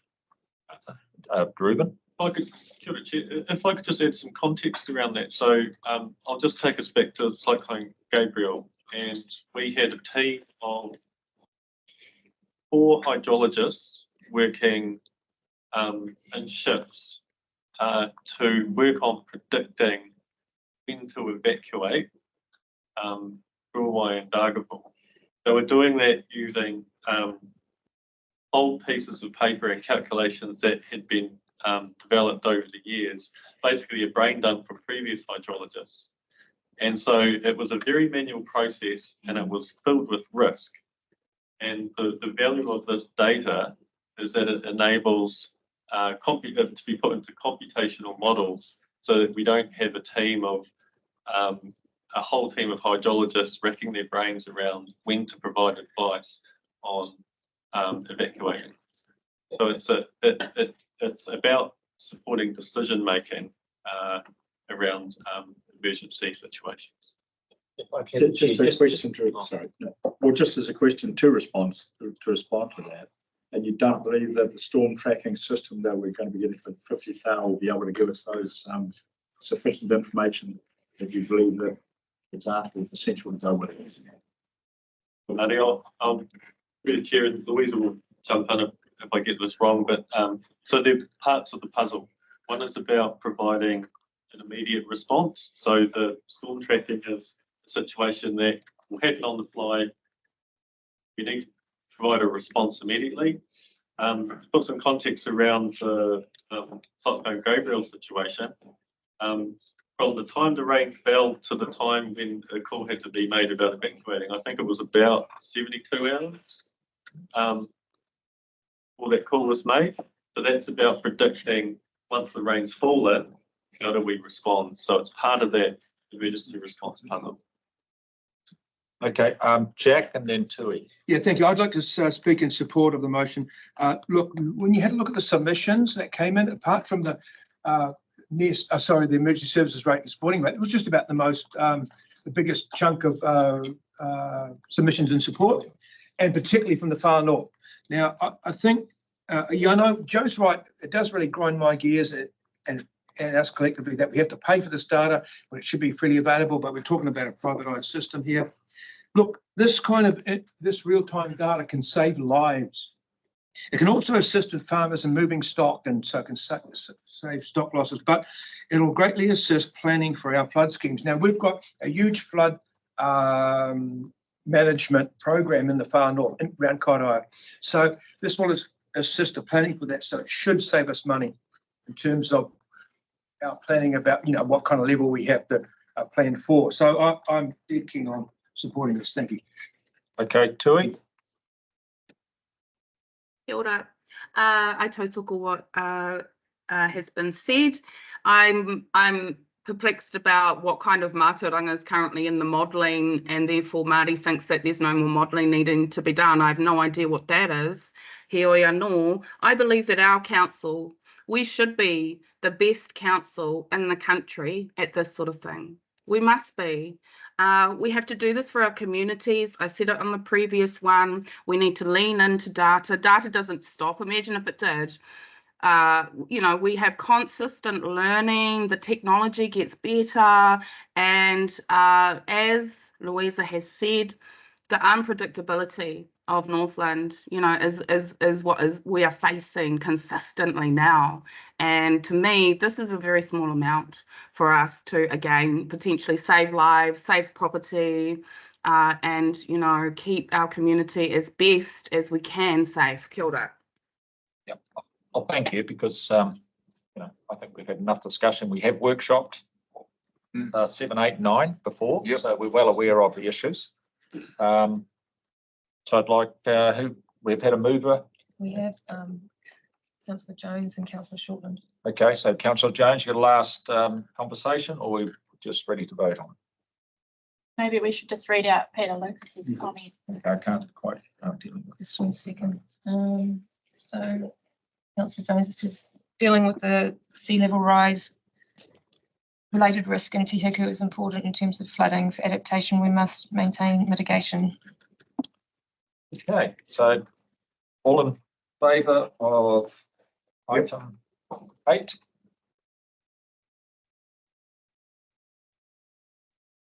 We've got 2, he's got a hand up, no doubt Peter Lucas was for it. Yep. Against? Councillor Carr, which way would you like to vote? Oh, yeah. Abstained or? No, I'll go with it. Okay, let's move on to item 9. Council supports provision of operational spend of 6,358 in 2024-25. We'll take it as read. Can I have a mover for item 9? Yep. I have a seconder, please. Kelsey. Okay, Jack. Okay, Brett, would you like to? No, I just think we've discussed, I mean, we have heard all the information on these before, we've workshopped them, and we've had plenty of chance to ask questions. You know, to me, this is just necessary. This is what we do. I mean, so I don't see any problem with any of these. So I'm very keen to support them. I'll support 9 as well as the following ones. Okay, Jack, you. No, I agree. Look, this is just mostly capital replacement. Some of our, if you remember the workshops we've had on, some of our equipment is actually pretty close to redundant, and we need to replace it, bring it up to date. And we're getting intensification of population and what have you. The demands don't get any less; they get greater. So we need to update. So I'm fully support. Okay, I think this is straightforward. Everybody seems in agreement. Can we have a vote? All in favour? Yep. Aye. Against? Councillors Jones, Shortland, Carr, can you please just indicate which way, just for the record, which way you're voting? Oh, you want it recorded each time? Yes. Yeah. Oh, okay, I'm firm to. Tui, thumb up or down? Who supports? Okay. I support, thank you. Councillor Jones. Councillor Jones? He votes in favour. Thank you. Okay, item 10. Council supports the funding of data and automation tool for the process of council continuous water level data within existing budget. So this is an outside, we've already budgeted for this. Can I propose that we move 10 and 11 together? I'm happy to move them together. Yes, a second. Okay, who would like to talk to that, Amy? I don't feel the need to speak to it. I just thank the staff for making the changes, which means that there's a slight decrease in the proposed rates. We always like to see that. But yeah, I'm happy to support the proposals as highlighted in the paper. Okay, John, and then I've been in support, but there is one submission that talked about data to do with rivers, I believe, and going back far enough. So I think he was on the regional boards of the commission boards where they had all the rivers and that before Northern Regional Council arrived. And he's No. Catchment boards, do you mean, or catchment boards? Yeah, Drainage he called it commissioner as well. I'm not sure what he meant by that. But anyway, he was saying that data has been lost. It's old data, but it's probably still significant today. And maybe we could improve on that there to do with flooding and with the Manganui. okay, Commission. who's You seconded? Yeah, I Or did. Marty did. Do you like to talk to it? And then we're going to I- go put it I- for vote. I prefer to Oh, this hold on, John. Just seeking clarification, are we going just resolution 10? 10 or and resolution 11. 10 and 11 together. So resolution 11, just for those on screen, we're talking about loco marketing. Yes. Operational spend of 50,000 in 2024, 2025. I just also wishing to highlight that the submission there was for $200,000 per year ongoing. That the resolution 11 there is suggesting $50,000 that it comes from the land management reserve rather than an increase in rates. And that further work is done with the Loco Mapiti Trust, and that we come back to council through subsequent annual plans as to what additional funding might be required to be considered through those subsequent annual plans. So putting up 50,000 to get it started. Correct. Right. The word is initial. Yes. Yep. Okay. Thank you. All right. Kia ora. I can just see that Tui would like to move resolution 11. So can I suggest that we separate them? And Okay. I'll move 10 and we can proceed with that. And then Tui's able to move 11. Got a second for, I'll second 11. okay. But 10 first. 10 first. Sorry, we're going 10. They want to keep it separate. Yeah, I seconded 10 already. Okay. All in favour? Yeah. Aye. Against? Okay. Item 11. If you missed, was in favour of that. Sorry, Chris. Sorry. Okay. Item 11. So, Amy, you moved it. Tui You moved it. Who seconded it? I'll see. Joe? Joe, you'd like to talk to it or we go to vote? I don't feel the need to talk to it at this time, but I'd prefer to hear from others if anyone else has anything to say first. Thank you. Yes, I'll say something. Yeah, I strongly believe Lake Margaret Trust is stepping out in a good space on this one. It's a pretty good submission we had. And the word initial suggests that we greatly optimistic about progressing further in this next year. There was quite strong submission supporting the Lake Margaret journey. Yeah, very, very, very strong submissions in Kaikoura Indeed. from other people generally. Yeah. Mr. Chair, we're giving ourselves the backstop of having future council decisions or annual plan processes there. So yeah, we'll be looking at this at least annually. Yeah. So I support it. Okay. Okay. All in favour? Aye. Aye. Against? Hands up. Okay. What time have we agreed to stop for lunch? Because it is 5 to 12. Allowed for lunch at midday. I thought you might need a break by then. Okay, so do we? Do one more. Do management. Can I move the next three, please? Okay, catchment management. 12, 13 and 14. Okay, you're moving. Do we have a seconder for I'll that? second that. Amy? Rick? Oh, I don't see any problem with these ones. I don't have to go into detail, and they are as recommended. There is consulted on, a slight change, but We workshopped them. We've talked. yep, I'm very happy with them. Thanks. Any other conversation? All in favour? Aye. Aye. Oh, Fine.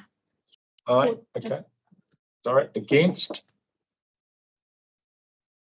Okay, done. Well, we've squeezed that in before lunchtime. Still got 4 minutes. We can do another one. Oh, you have to do planning and policy? Yes, Let's do it. Okay, we're on a roll. Planning and policy. Sorry about the role. Can I just ask about a procedural matter?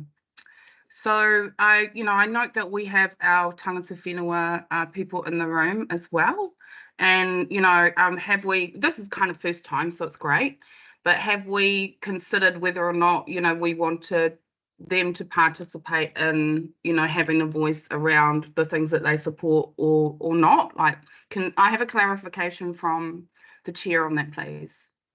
I'll have to check with Christine. So if any of our tangata whenua members want to speak, they can put the request through the chair, and it's ultimately the chair's decision whether to grant speaking rights or not. Okay. You hear that, George? Are you, Jeff, like, let's just not, muck around. You do support any of them if they wanted to raise their hands and speak, right? And because I just think for the record, this is so groundbreaking that we have them in the room. And if they wanted to have on the minutes what they supported and what they didn't support, that's just my thinking right now. Aroha mai, I haven't asked any of them either, but I'm just sitting here noting that we're the only ones we're counting ourselves and we're not counting them. Thank you. So just to clarify that our independent members, just like council meetings, can provide advice and opinions, but in terms of votes, only councillors can vote.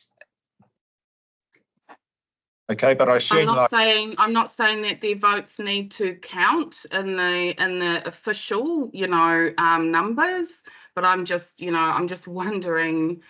Well, maybe this should have been talked about earlier, actually. Yeah, because I'm not able to hear whether they support or don't support things. So that's just my question. Thank you.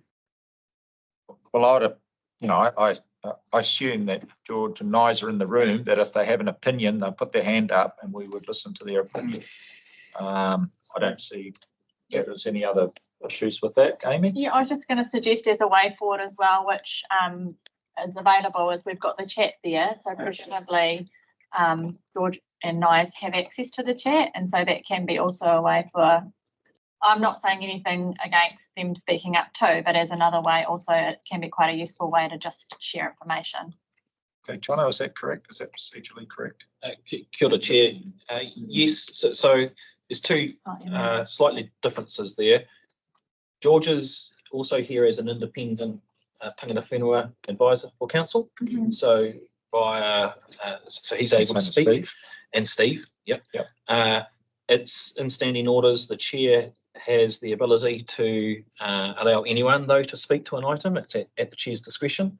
So, Chair, if you wish to exercise that discretion, you can proactively say, yes, you'll receive feedback from, for example, Nise on any recommendation, which I think is the point that Tui's trying to highlight. Yep, Steve, is that how you understand your role? Yes. Okay, George, do you understand the role in the room around this? Okay, Nise? I see Tui just put her thumb up. So it's basically for you to give the all clear if you're comfortable with that. How about? Okay, well, it's 12 o'clock. I think. Just one little point, just for clarity, just acknowledge that Mira Norris is also in the room as well. Okay. Along with Nise and George. Well, let's keep to the time schedule. All right, lunch is at 12, back at 12:30. Okay, let's go. Did we get policy done? No. No, we got flights. We never get that to be done. Cool, because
So I'm just waiting for, are we online?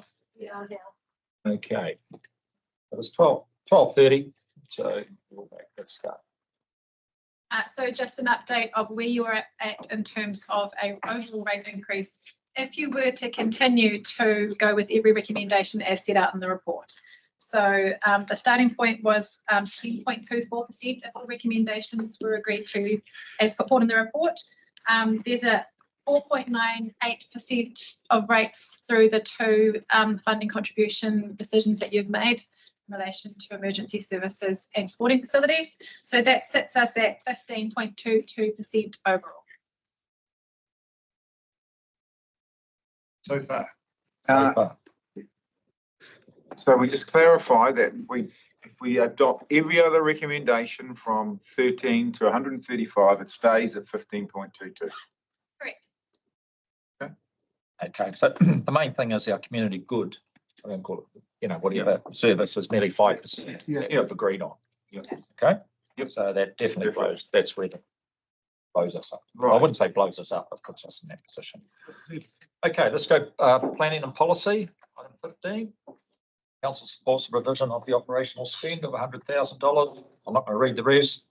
24. I think we've pretty well workshopped this. Been over it. Do I have a? That's additional, wasn't it? No. Support the revision of an operational spend. Total operational spend, it's not additional to existing. No. We could get clarification, Ruben. We need clarification. You're straight into it in item 15. So, before starting, Chair, can just see if we can be heard online there. Can you hear us, George? Good. And just noting that Peter Lucas has gone and may not be joining us, so. Okay, Peter Lucas is offline. We'll take that until we hear otherwise. So Who wants to move? the question has been asked by Joe Carr, was it? Yeah. That is this additional or what was your question, Joe? Yeah, I just wondered, supports the provision of operational spend. I just wondered if that was additional operational spend over existing. Correct. Yes. Quite an important factor. Yes, so the additional spend in it. Yeah. So the reason for that outlined. So just note, Chair, that Tui has put in the chat that she'd like to move this motion. Okay, so we have got a mover. Do we have a seconder? Yeah. Jack? Right, Tui, would you like to talk to it? I'm happy to hear others first. We're doing 15 and 16? No, we only went 15 to start with.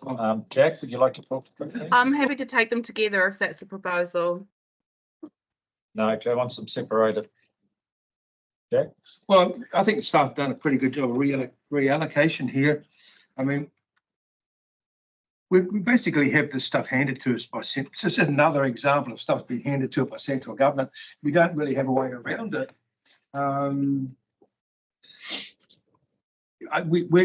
It's Hobson's choice here. I don't need to go into any more detail on it. We have workshopped it. And just to, if I can, Chair, just to clarify that this is a change from what went out and proposed, and it's a change as a result of government direction on the freshwater MPS and the fact that we're largely, so essentially what Ruben and the team are proposing here in the rejig is a save or a reduction of $750,000 in the first 3 years and $2.65 million over the 10 years of the plan from what went out in the consultation material in response to your guys' direction and basically pausing a lot of our work until we get a bit more government direction. So that's why Ruben's moved the 300 to the 26, 27, because that's when they've been indicated by the government that there'll be this when they'll have their plan out. So that's why the additional spend's there. Yeah. We've tried to predict when that will happen. So the 700 that you had allocated has actually been spread out over that time, isn't it? It's the 100, 155. No, so we've actually removed a total of 700 over those first 3 years. So what we had assumed was that we would be in the thick of hearings this year and next year. Yeah. Or next year actually. And because we're not having to drive that process anymore, what we've done is we've rephased our timing. So government signalled notified plan change will be required by 2027. Yep. So what we've done is we've phased what we assume we'll need to do to get the plan ready by 2027. So that means some initial work next financial year. By that time, we will have direction in terms of the NPS. So there will be some initial further work to do to bring the plan up to scratch, including further consultation. And that lines us up for notification 2027. Yeah. But the take home is that we have removed a substantial portion of funding. Yes. That we would have otherwise needed to bring the plan up to notification. Okay, I think, Joe, you had a question. Marty? Yeah, I'd like to move an amendment, and that's to change the word from implement to address. Implement is box ticking, which means we will do the bidding of the central government, but at least addressing is being able to collectively with other, is to speak against or try to seek change. Hold on, you better make it clear because we have to get a move. Well, I'm saying to move it from. You want to change the one word? Change the one word. Okay, change the one word to address. Okay. Do we have a mover? I'll second that amendment. Okay. All in favour of that amendment? Aye. Aye. Against? Okay. So again, you have a substantive motion on the table now for further discussion. Okay. Any further discussion? Sorry. I just wanted to say that work that we've done to date on the freshwater plan change and then having the change in timeline, we've also made it really clear to our partners in this space. So the primary sector liaison group, the Tangata Whenua Water Advisory Group, we have talked to them about the work we will do with them over the next couple of years to get ready for 2027. So I guess I see this as we have made a professional commitment to this work and this is our way of funding it. Excellent. Okay. No other communication? I can't see any. Oh, Tui, you got your hand up? Yeah, kia ora. I'm fine with the change in the wording. However, as long as we know we are legally bound to implement this, right? I think that's probably why our staff have put the word implement in there. You know, and I think that if councillors like a better word, perhaps we could turn to our staff to follow so that councillors could also fully understand the difference legally, you know, in policy terms, what the difference between implementation and addressing. But yeah, I don't want to get caught up for a long time on these small words. Thank you. Ruben, would you like to respond to that? Is the word important? From my perspective, the wording that Councillor Robinson proposed won't affect our ability to give effective. So it encapsulates our legal responsibility. Okay, that's the main thing. Gives us wiggle room. Okay. All in favour? Aye. Against? Okay, take on item 16. Do I have a mover and a seconder? Oh, happy to move it. Okay. Have it a second. All right. Jack? No discussion needed. No discussion, just all those in favour? Tui, I'm giving you time. You're online.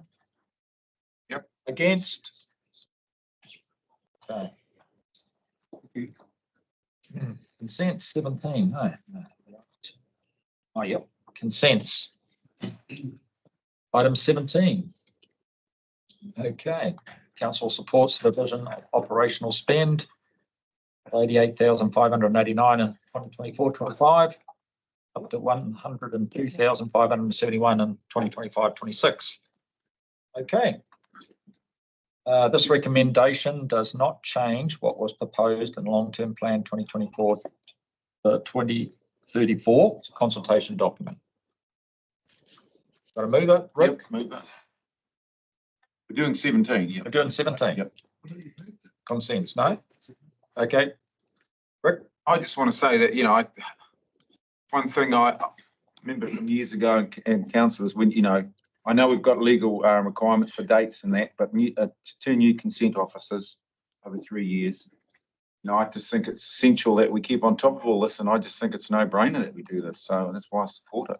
It's got, you know, we're cool business. Let's just get on with it. I've got one question for Colin, if I may.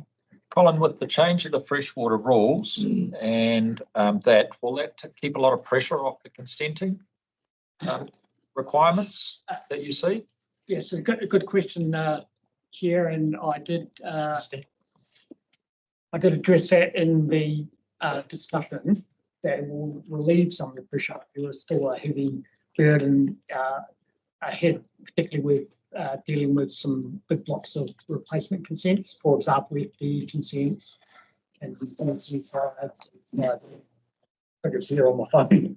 142 extra, consents will have to replace. 2026 130, 2027 117. And looking at some of the information based on sort of current application numbers we receive annually, we're probably looking at in the order of 15-20% increase in the All right. That's good operational feedback. Just as a question is, what would the percentage increase be of staff numbers from 2 + 2, 2 consents, 2 compliance? With that 15% increase in workload? Remembering that we use a mixed model, so we do engage consultants as well. That's 30%. Okay, we've got a question by Tui. Oh, kia ora. My question is similar. There's all this hype around fast tracking, and clearly government are taking away that component, potentially around the large developments not coming to us any longer. We also have the aquaculture renewals that apparently are going to just be turned over automatically. Have you, Colin, factored those things into these figures? Yes, that's Councillor Shortland. That was part of again that reduced pressure. It's hard to enforce without any final certainty of what the government comes up with in terms of fast tracking legislation and the criteria and so forth. In saying that, we may still have a role in that process as well. So we just don't know at this stage. But that's part of my discussion, that there will be reduced pressure or less than originally expected.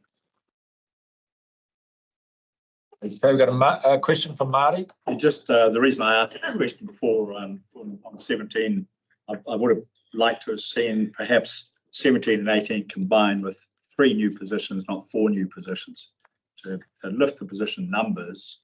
So it's 1 3/4, 1.5 people for the compliance and 1.5 for the consents, in order to be able to shrink the sum of money going towards it by $100,000 collectively.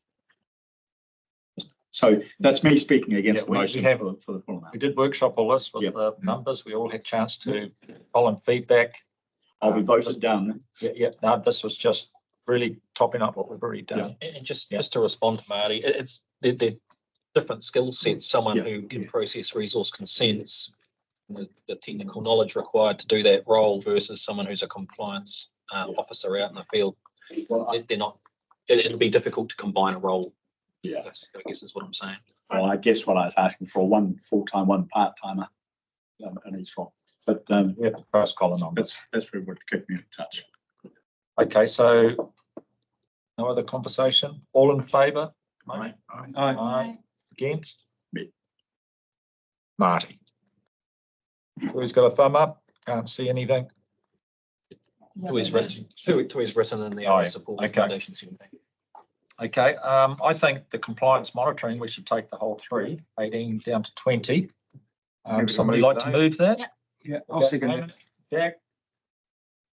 Amy, you like any conversation? We just move on? I guess for me, the compliance monitoring is an important part of our role as an environmental regulator, and it's also part of our social license to do more in the freshwater space. I think we have existing rules that we need to ensure that we uphold and support people to adhere to the rules that apply to them currently.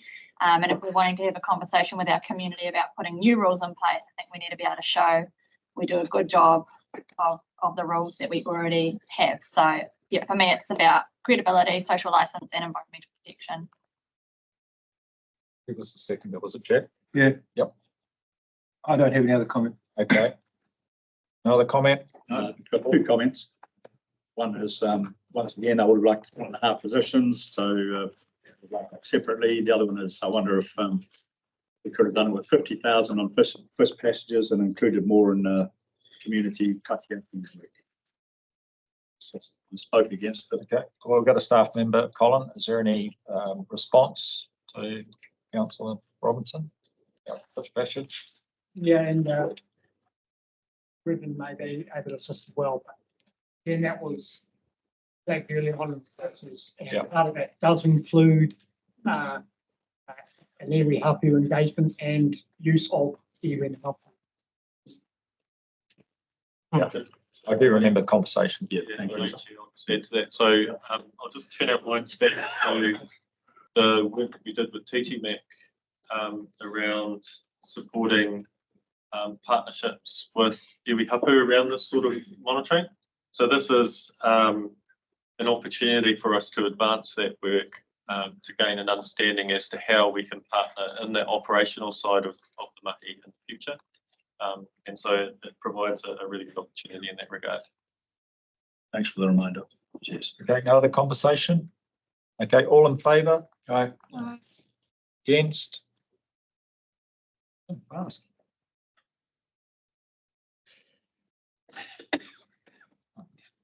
So we move to page 37. Yep.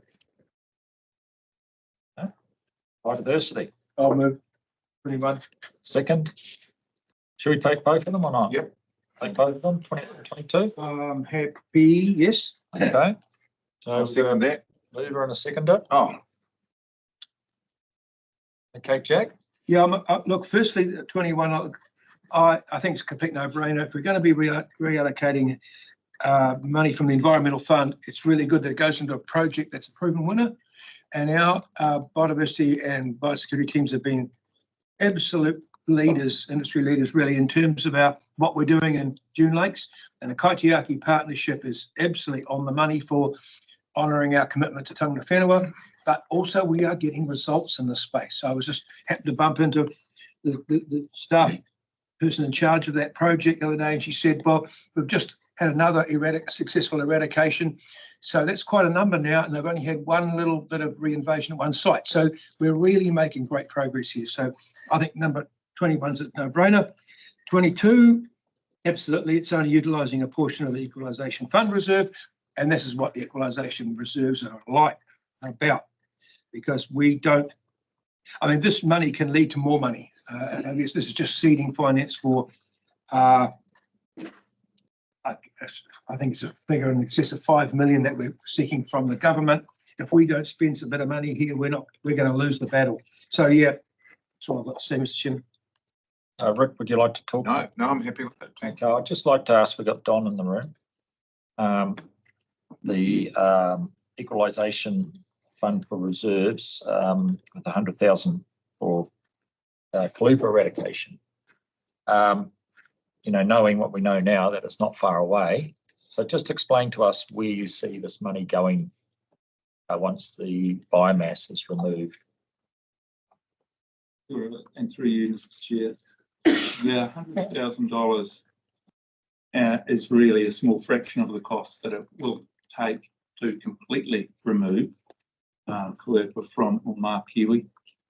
And it will serve as, Councillor Cross alluded to, as leverage funding from central government for a much bigger sum. And so our contribution is important because it allows us to help support the hapu initiatives that are ongoing there, but also sends a signal to government that we've got skin in the game and that we're capable of leading this at the site. Okay, can I just check with you, Don, the redirection of $150,000 for the environmental fund, is that on top of already a fund that we're using? Just to clarify, Chair, so we've got the E fund that sits there. Yeah. And as you recall, we're looking at putting that on pause just at the moment while we figure out what's happening with plans and that kind of thing. So this here isn't an increase in rates at all. It's just an allocation of that that proportion of funds to the June Lakes Kaitiaki program. Yeah, I see it doesn't change the rates increase. I just wondered, you know, is this on top of more work or is this holding pattern? It's maintained. So you'll recall that we previously had freshwater improvement fund funding. Yes. From MFE. Yes. It was hoped that that funding would continue. Yeah. The funding hasn't continued, but we've got a program of work with iwi and hapu around working in our June Lakes. Yeah. So this is filling that gap so that we can continue that work. Okay. Correct me if I'm wrong there, Ruben. Right. I'm just checking that to understand what's happening, and it wasn't another fund that we're just adding to. So that's not. Everybody happy with that? Okay. All right. I think we can vote. All in favour? Aye. Against? Who's already been support? Okay. Okay, we're down to item 23. You want to take this separately? I think there's quite a bit here. I can move 23 by itself. All right. Can we have a seconder, please? I'll second it. Okay. Yeah. I don't think I need to speak to it. I'll presume everyone. Yeah, we read it. Yeah, so it's just adjustment, I guess, made by the staff and support it. Yep, they're doing their job. Yep. Yep. All in favour? Aye. Against? Okay, that was an easy one. 24. Do we have to do all the next ones one by one? No, I don't think we have to. 24 to 29. Yeah, it's all the same sort of stuff. Yep. Are you happy? Is that what you're proposing? Do we have a seconder for Rick's motion? I'll second it. And having them all together lessens the pain for me. For 25. So yeah, I'm happy to. Okay, Rick, would you like to talk to it? No, I'd like for itself. It does speak for itself, and I'm very supportive of the marine particularly Earthra. So, you know, I just want to include it in there, and like I said before, it's what we do. So let's get on with it. Okay. Joe. Yeah, I think we're stepping into a really open-ended role with fisheries inspection stuff, and I think we really want to shed it home to government, Ministry of Fishery, themselves do that job. We've got officers all around north. We met a whole bunch of them up at Awanui Friday, a week or so ago, and I think they should do that job. Very expensive. This we're looking at 3.6 million between 25 and 26 over the next 10 years. Yeah, John, respond. Maybe just provide a quick response, and then if Don, if you want to add anything to it, just reminding councillors that this here is essentially implementing those environment court decisions under the Resource Management Act. So the Ministry of Fisheries officers will say it's not under our legislation, we can't implement it. So the role sits squarely with the regional council under it being an RMA role and function for us through that process. Having said that though, Don and the team are working really hard with Ministry of Fisheries, with Department of Conservation, with iwi and hapu around a collective response to this. So basically the implementation, we're looking at partnering with iwi and hapu, who proposed the Rahu Tapu, but also then with those other agencies around when you're out on the water, are there options for us, for example, to for those marine monitoring or maritime, those MFish officers to be warranted officers under the RMA as well. So we are looking at being able to do that, to be able to be as efficient as we can with those other people that are out on the water. So I suggested that, Chair, is we've been actively involved with government about overlaps and duplication, a whole lot of processes. This is one we're fighting, Joe. And this is one that should be going across to them. We're taking some from them. Yeah. And so I'm voting against those two. Yeah, I think we've got to while we're going for the whole lot. I see that. We're not separated them. Yeah, I was moving a second. Well, I would vote against the lot. But you can be assured that 25 and 6, I just think we're stepping into space that now negotiations with government about stopping duplication and seeing that with management plans, a whole lot of things. Yeah, you see there was an amendment? Yeah. What you do, Mr. Chairman, I'd like to point out that we've really workshopped the MPA thing really heavily, and we had an indicative budget of 600,000 per year on this, and I think the staff have done really well to pull money out of other programs and other contributors, including external contributors, to get to a sum that we can live with. So actually, I'm happy with where we've landed. Kia ora, Chair, just if I can just provide some further clarification, two quick points.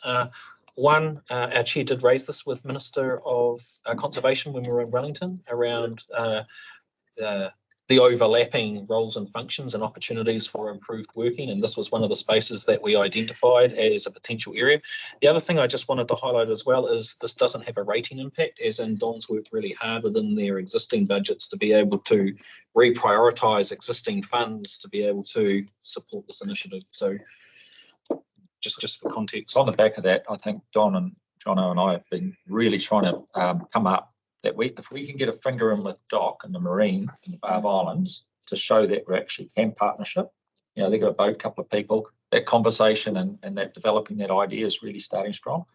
It's not the greatest environment to deal with DOC and Northland, as Don will tell you, but we've tried at head office.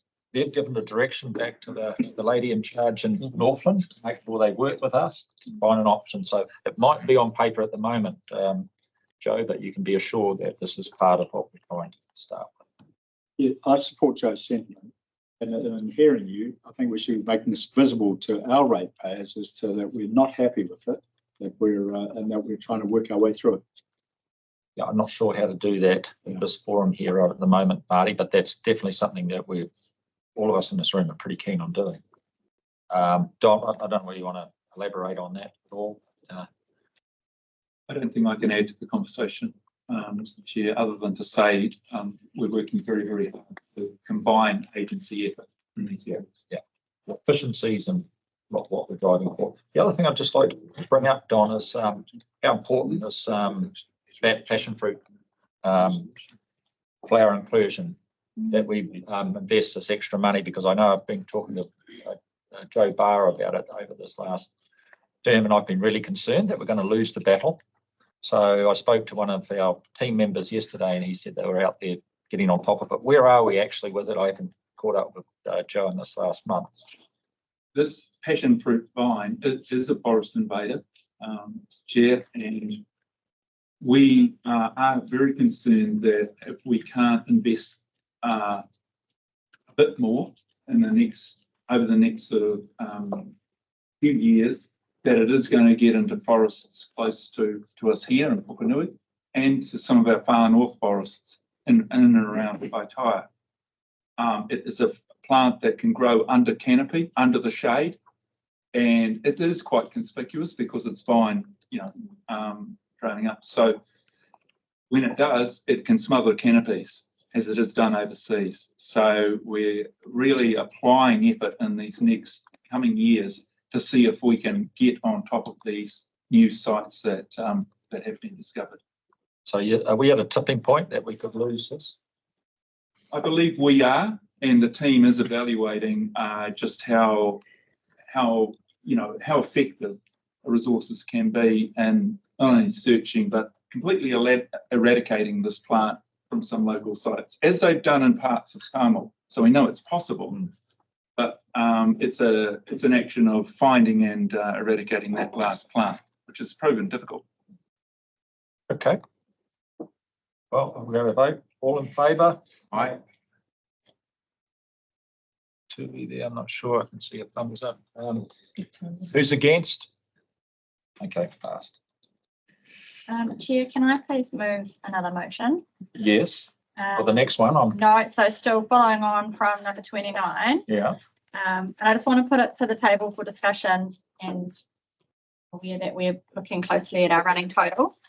But it's based just on the feedback we got. We got really strong feedback in our consultation around the importance of the funds that we provide out to communities to do community-based biosecurity and biodiversity work. Our volunteers. Yep, and one of the ways we distribute that funding is through the high value areas. So the motion that I would like to put is that council supports the provision of operational spend of 472,000 per year from 24-25 ongoing to fund community-led pest management action in Western and Northern Northland by way of a 1% increase in rates to be collected by the pest management rate.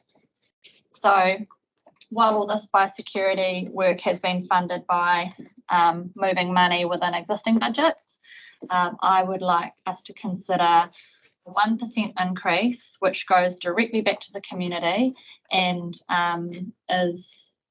I'm just talking to it and I haven't got a seconder. Maybe I should wait. No, well, it's in the document here. Yeah, it was raised in the staff report, and Yep. so I guess that got me thinking about it. So maybe I'll check there's a seconder and then I'll. Well, second, so you can talk with Amy. Thank you.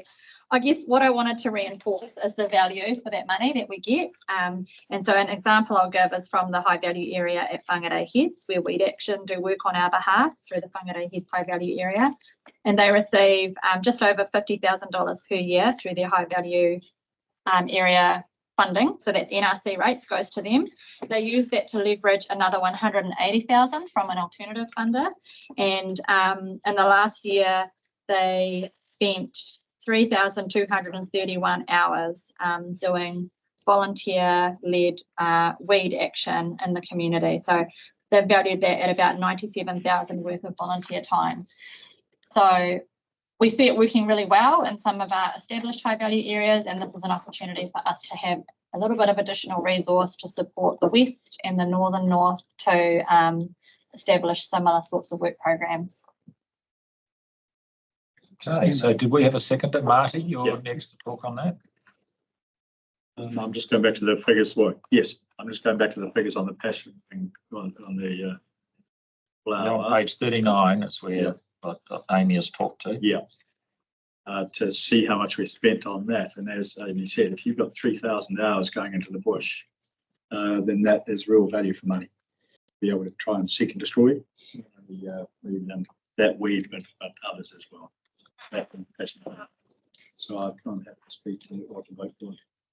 Is that your point? Yeah. Okay, Jack. Just to seek a point of clarification, as a member of two land care groups that may or may not be affected, I'd probably have to recuse myself from actually voting on this. Obviously, no personal interest in it, but financial interest, but can we check that? Is that interest? So a conflict of interest? So I would actually not vote on this because I don't know, in lieu of knowing where the money is going to be spent.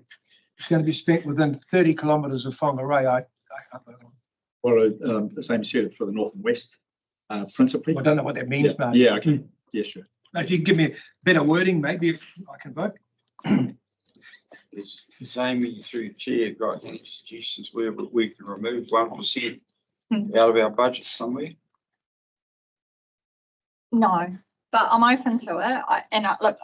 I understand the balance that we need to strike, but I guess to me this is such a cost-effective way for us to get really core environmental work delivered. To me, it's a good investment, but I understand, Joe.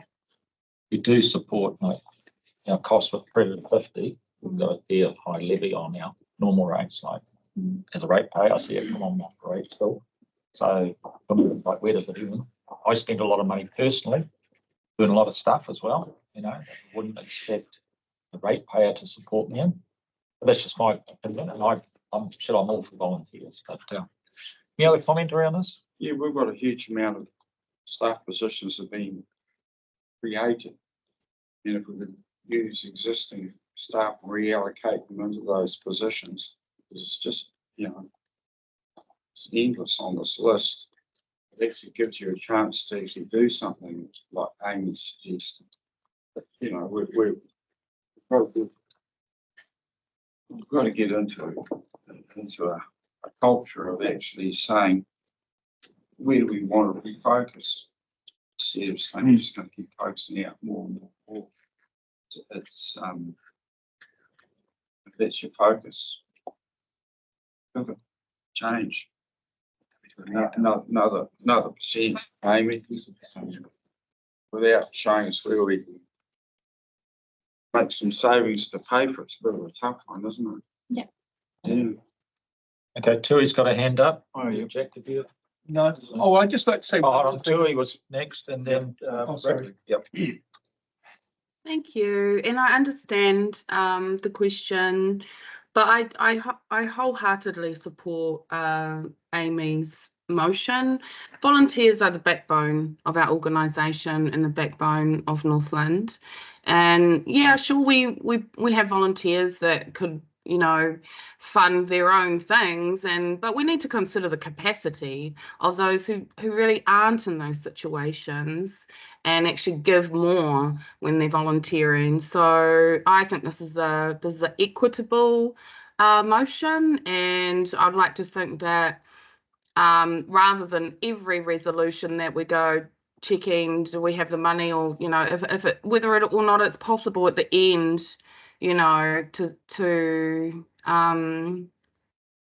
consider whether or not this is, you know, how much this is actually going to affect the end number, rather than having to say right now where this 1% is going to come from. You know, perhaps when we see the end number, we might go, oh, all right, you know, you don't have to cut something because it might happen naturally through this process. So I support this. Kia ora. Rick, you had your hand up. So I'm just going to work out how you see it going. Amy, is it high value, another 2 high value areas, or we've got 5 at the moment? This be 2 high value areas or 3 high value areas, or, you know, to me, the success has been in those high value areas, which has really dragged out. I've made our dollar go to $8 sort of thing. So, and I know it's in the council discussion, but I just wonder, you know. I think Don can Don. And through you, Mr. Chair, Western Northland and the far north of Taitoketo hold the greatest biodiversity values. And in those areas, capacity to enter into conservation restoration has been growing over the last few years. However, those areas are also low in ratepayer and ratepayer base. So this work is now would form greater conservation community-led projects that can be in the form of a high-value area. They can be in the form of accumulated community pest control areas. And I've just come back from one yesterday, hapu-led initiatives that they're leveraging funding from MSD and other agencies. So we see this as not a one-size-fits-all, but there would be those different and on a larger scale projects in those areas, which it is not happening at the moment. On how much underspend do we have normally each year around this issue? Because, you know, reading your monthly report, quite often we don't have the capacity to take up what we've allowed, and these, you know, a lot of overspends transferred into each year. Like, where's that going? Is it already there? Group, I believe we're at about approximately 4% overspent due to other expenditure, but in partnerships will be fully spent out. Yeah. Okay. Because we're seeking savings, you know, for robbing from Peter to pay Paul, I see this as being more important than perhaps us funding.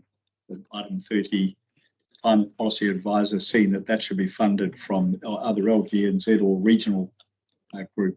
So there's 100,000 that could be put into this instead of that Climate Policy Advisor. Look, I'm just putting it out there. Is this the sort of what Amy's proposed, is that we sort of debate at the end? Because there might be 2 or 3 other things that come up, you know, when like we're working our way through, we get to the end, and then we bring all these resolutions back out, because there might be another 2 or 3, which we really then have to decide. You know, I don't want to lose it. I'm happy with that as a process. Yeah. This is the only do more option that we've discussed, isn't it? Am I right? Yeah, but I don't mind that concept that because it's an additional 1%, yeah, that we wait till the end, but I still think it's really important. Yeah, look, I think we all do, but I think these other concerns that it might, you know, be relevant at the end. Yep. Right. So you happy to park it to the end? Oh, my question is along the same lines. I think the guy absolutely support us finding more money to do this with, because the multiplier effect, and there's all arguments that have been forwarded. I'm just wondering whether this argument is one that's more appropriately dealt with under the annual plan rather than the long-term plan, because we could be using operational underspends to fund this. You can't do that through the LTP. So I'm just wondering if that's more, or maybe I'll ask Jono, if it's maybe a more appropriate mechanism to address this issue. Kia ora, Chair. The challenge of relying on setting up an HVA based on operational underspends means that there's no certainty for Don and the team that there is actually going to be an operational underspend. So he'd effectively be doing unbudgeted expenditure on the potential anticipated operational underspend, and our auditors wouldn't allow us to, that's not something that we're able to do from a financial perspective. I think it's a good suggestion what you were talking about before, if Councillor McDonald's willing to let it sit on the table and come back and revisit it at the end once you've gone through all of your process. But I'm not sure. Okay, provided I've got the right end of the stick. I'll widen my questions, and rather than simply operational underspends on other savings that we find in annual plans. We're always finding savings in annual plan. I'm just exploring the option of us addressing it through the annual plan, not the LTP. You could address it through the annual plan. That would mean, though, that for next financial year you wouldn't have anything there, and it would be a topic that you'd ask staff to bring back onto the table as part of the annual plan process, and for us to have another look at operational savings like what we've done through the LTP to be able to fund Might be our only option yet. That way, that is an option. But I'm happy to park it to the end. Thank you. Yeah, so in terms of process. That's 100% fine. We can move things around. Okay, cool. Next year. I'll make a note. It's good, because there might be more. Don't worry. Preempt the next one. Community resilience. Yeah. Recommendations. So I'd like to move either on number 30, recommendation 30, or is that council does not support the provision of operational spending. I believe that this is a shared role with either local government or regional sector. okay, so you're moving that, so we need a seconder to back you up. Okay, Joe. Right. For that reason, okay. I think it's should be a shared cost across the. Hold on. Yes, no, I support Marty, and also I found Amy's 400 odd K in line 32. So I won't be supporting that either, and we have a bit of headroom at the end of the document. For that one. Okay, so Jono has put his hand up to respond to just on change 30. Did we have a mover and seconder for Marty's? Joe. I just wonder if Louisa might have an opportunity to speak to what that role was there to deliver, just so you were all clear as to what would be able to be delivered. Yeah. I'm sorry, can I ask a procedural question? It sounds as if Marty and Joe simply want to vote against the original motion. Or can you please put, if there's, if it's any further than simply not supporting 30, can you please put the wording in the chat? Thank you. Okay. Just hold. Oh, sorry. I just wonder. So just for clarity, people cannot move an amendment that's a direct negative. There's nothing actually on the table at the moment. So Councillor Robertson is completely right in putting a proposal that council does not support that, and I'll put it in the chat in just a second, Councillor Shortland. Okay. All right, Jono, and you finished your response? You're just wondering if Louisa can. Oh, Louisa, just to explain what the role. And again, sorry, a procedural matter. I would have thought usually the recommendation 30 would be asked, do I have a mover and a seconder for it? Rather than it does.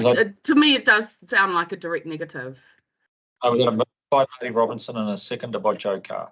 I wonder if Chris can. Resolution. I wonder if Chris can just provide some clarification there, Chris. Yep. So until something is moved and seconded, it's only a recommendation in the report.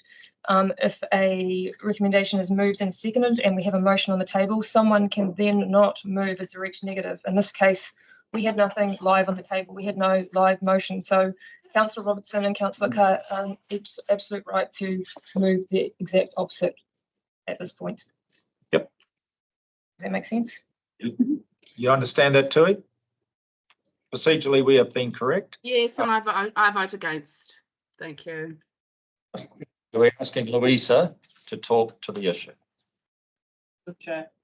So this role would actually sit in the policy team, so it doesn't sit in the climate team. So it's basically this is about embedding climate action across the organisation and making sure that climate policy is integrated in everything that we do. That's part of the role. The other part of the role is that it's a very fast-moving piece at the moment, climate policy, and there is no capacity or very limited capacity for us to contribute in that area of climate policy. We struggle to put in submissions at the moment because we just don't have the capacity to do it. So as I said, it is primarily a climate policy role, but we'll work across the organisation, sitting in the policy team. Okay, Louisa, can you just expand on what the size of your team will be right down to the time it goes through this? So it's gone what you currently have on, and then what you're proposing that the team size will be when it's finished. So we understand that. Hold on, Marty, you just got to understand because that's part of the thing that you put out. Okay, so currently we have one manager, a manager with 4 positions. So that's 5. Yep. Total of 5.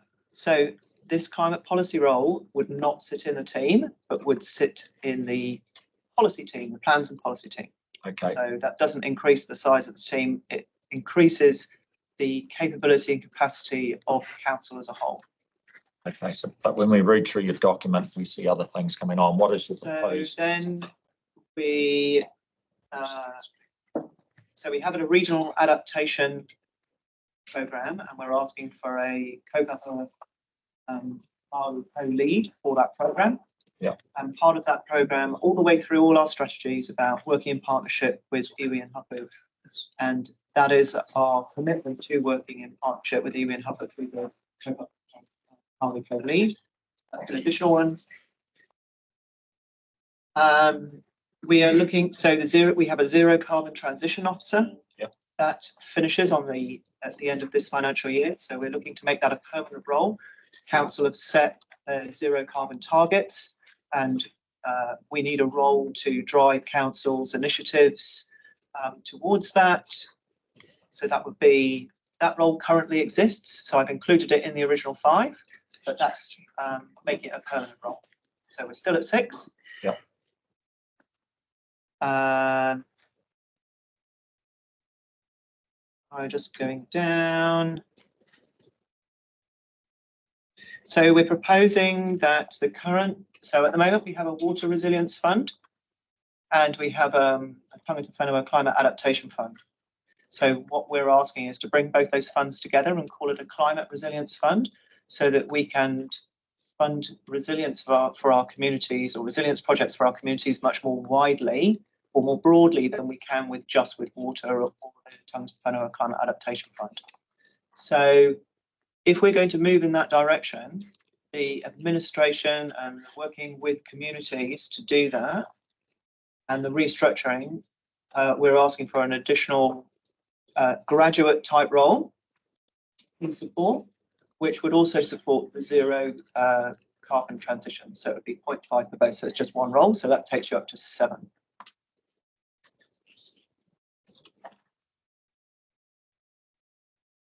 Just for clarity. Yeah, just hold on. Don't put her off. Don't put her off, Marty. So that last role, we're not asking for until, we're asking for in 25, 26. You'll see in here, we're also asking for an uplift in that climate resilience fund. And if you approve that recommendation to uplift the climate resilience fund from its current 600,000 a year to 1 million from year 26, 27, then one person administering that fund is not enough. So that's that additional role. So the final role is the natural hazards graduate role. So at the moment, we have a natural hazard specialist. The amount of public inquiries, particularly on the back of all the events we've had over the last few years around risks of natural hazards, has significantly increased. And from 1st July 2025, we have new legislative obligations around reporting, not just the current natural hazards, but potential natural hazards and the changes to those natural hazards in relation to climate change. Okay, so to answer your question, Joe. Sorry, just as a matter of process, we should only be talking about the motion 30 that we've got. Speaking to the matter is so that's gone beyond the matter at hand, which is a recommendation of 30. So I've moved that. Yeah. Okay. We'll go back to your recommendation then, Marty. Yeah. So just getting a overview. But just adding on a little bit, I'm absolutely in favour of the adaptation program and also the adaptation co-lead. But you're focusing on 30. Focusing on 30, yeah. I believe that this should be shared funding, as Louisa rightly said. This is really fluid. And so if we've got however many regional councils with their own climate policy advisor, instead of one shared service, which we have with other shared services, will considerably reduce our funding for it, and we should have access to it in the same way as we've got access to the storm tracker by paying a lower fee for it. So okay. that's what I'm really trying to get with 30, with having our own independent person who might maybe well twiddling the thumb. So Louisa did bring a paper to council with all this on, and I think we debated it it's probably like 14 or 15 people throughout our region will be working on climate, because our total would go up to 9. Then we've got Whangarei for council with 2, isn't it? And Whanau we've got 3, I think.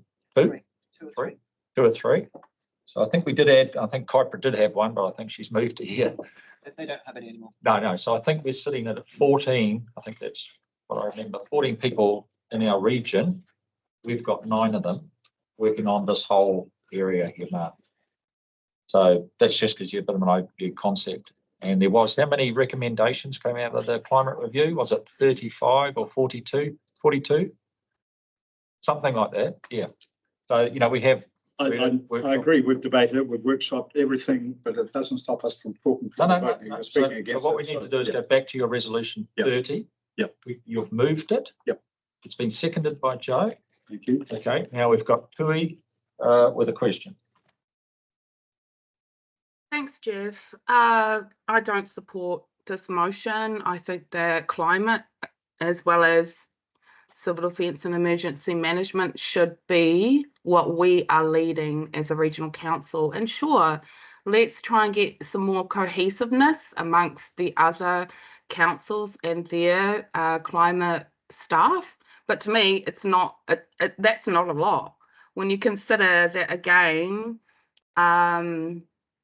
This is critical. There is an urgency around climate.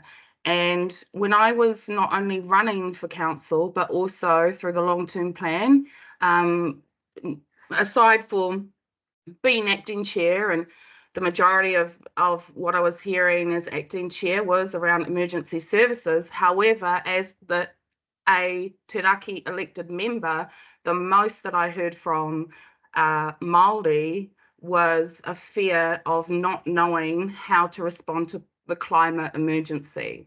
And if we don't have this role as a climate policy advisor, and we're going to say, oh, we're just going to, defer that to someone else, I don't believe we're doing a service. And as I have said, we should be leading in this. So I go against, I'm not voting for this. Kia ora. Okay, Jack. Just a point of clarification. I believe it was in 2022, we passed our climate adaptation strategy. I think it was 2 years ago, remember it? Now that committed us to a whole bunch of actions. Now, making an assumption, I think a fair assumption, that all of these actions have actually fallen out of our commitment to those aims and well, more than that, programs. And the climate adaptation strategy. So I don't think it's appropriate for us to sort of say, oh yeah, we have a strategy, but we're not going to implement it. I just think we have to be realistic. I mean, I support Tui's comments on this one. I think, you know, if we start to try and second guess the suggestions of every staff member that comes up with a way to spend the money for the first 3 years, then we'll be here forever. I support the original recommendation number 30. So therefore, sorry, I don't support your amendment, Marty. We're going to take that to a vote. Yeah. All right. Yep. Oh, that's all right. All in favour of Marty's recommendation? Yeah. Okay. All against? Okay, I think. Okay. Sorry, Marty. So now I'm proposing that we come back to 30. Do we, because we have to agree on this as number 30. So do I have a mover to support the climate resilient number 30? Yeah, I know. Either one I'll of those. second. Second. Okay. We've already did discussion. Yeah. Joe? Yes, look, we've increased our rate substantially, the decisions we've made this meeting so far, and I think we've actually got to temper them, actually find places where we cut them back. And you're saying, look, we've workshopped this in the past, but with our emergency services and our sporting rates back in, and the suggestion of another 1% rate for biodiversity in the north and northwest, I think we've got to make ourselves some headroom again. And so by doing that, we have opened up to revisiting these items. That's why I supported Marty. Okay, John? I'm really concerned that, you know, we're all good people trying to do good things for our environment and our people, which is commendable. But at the end of the day, we're running a business, so we end up at 20%, for example.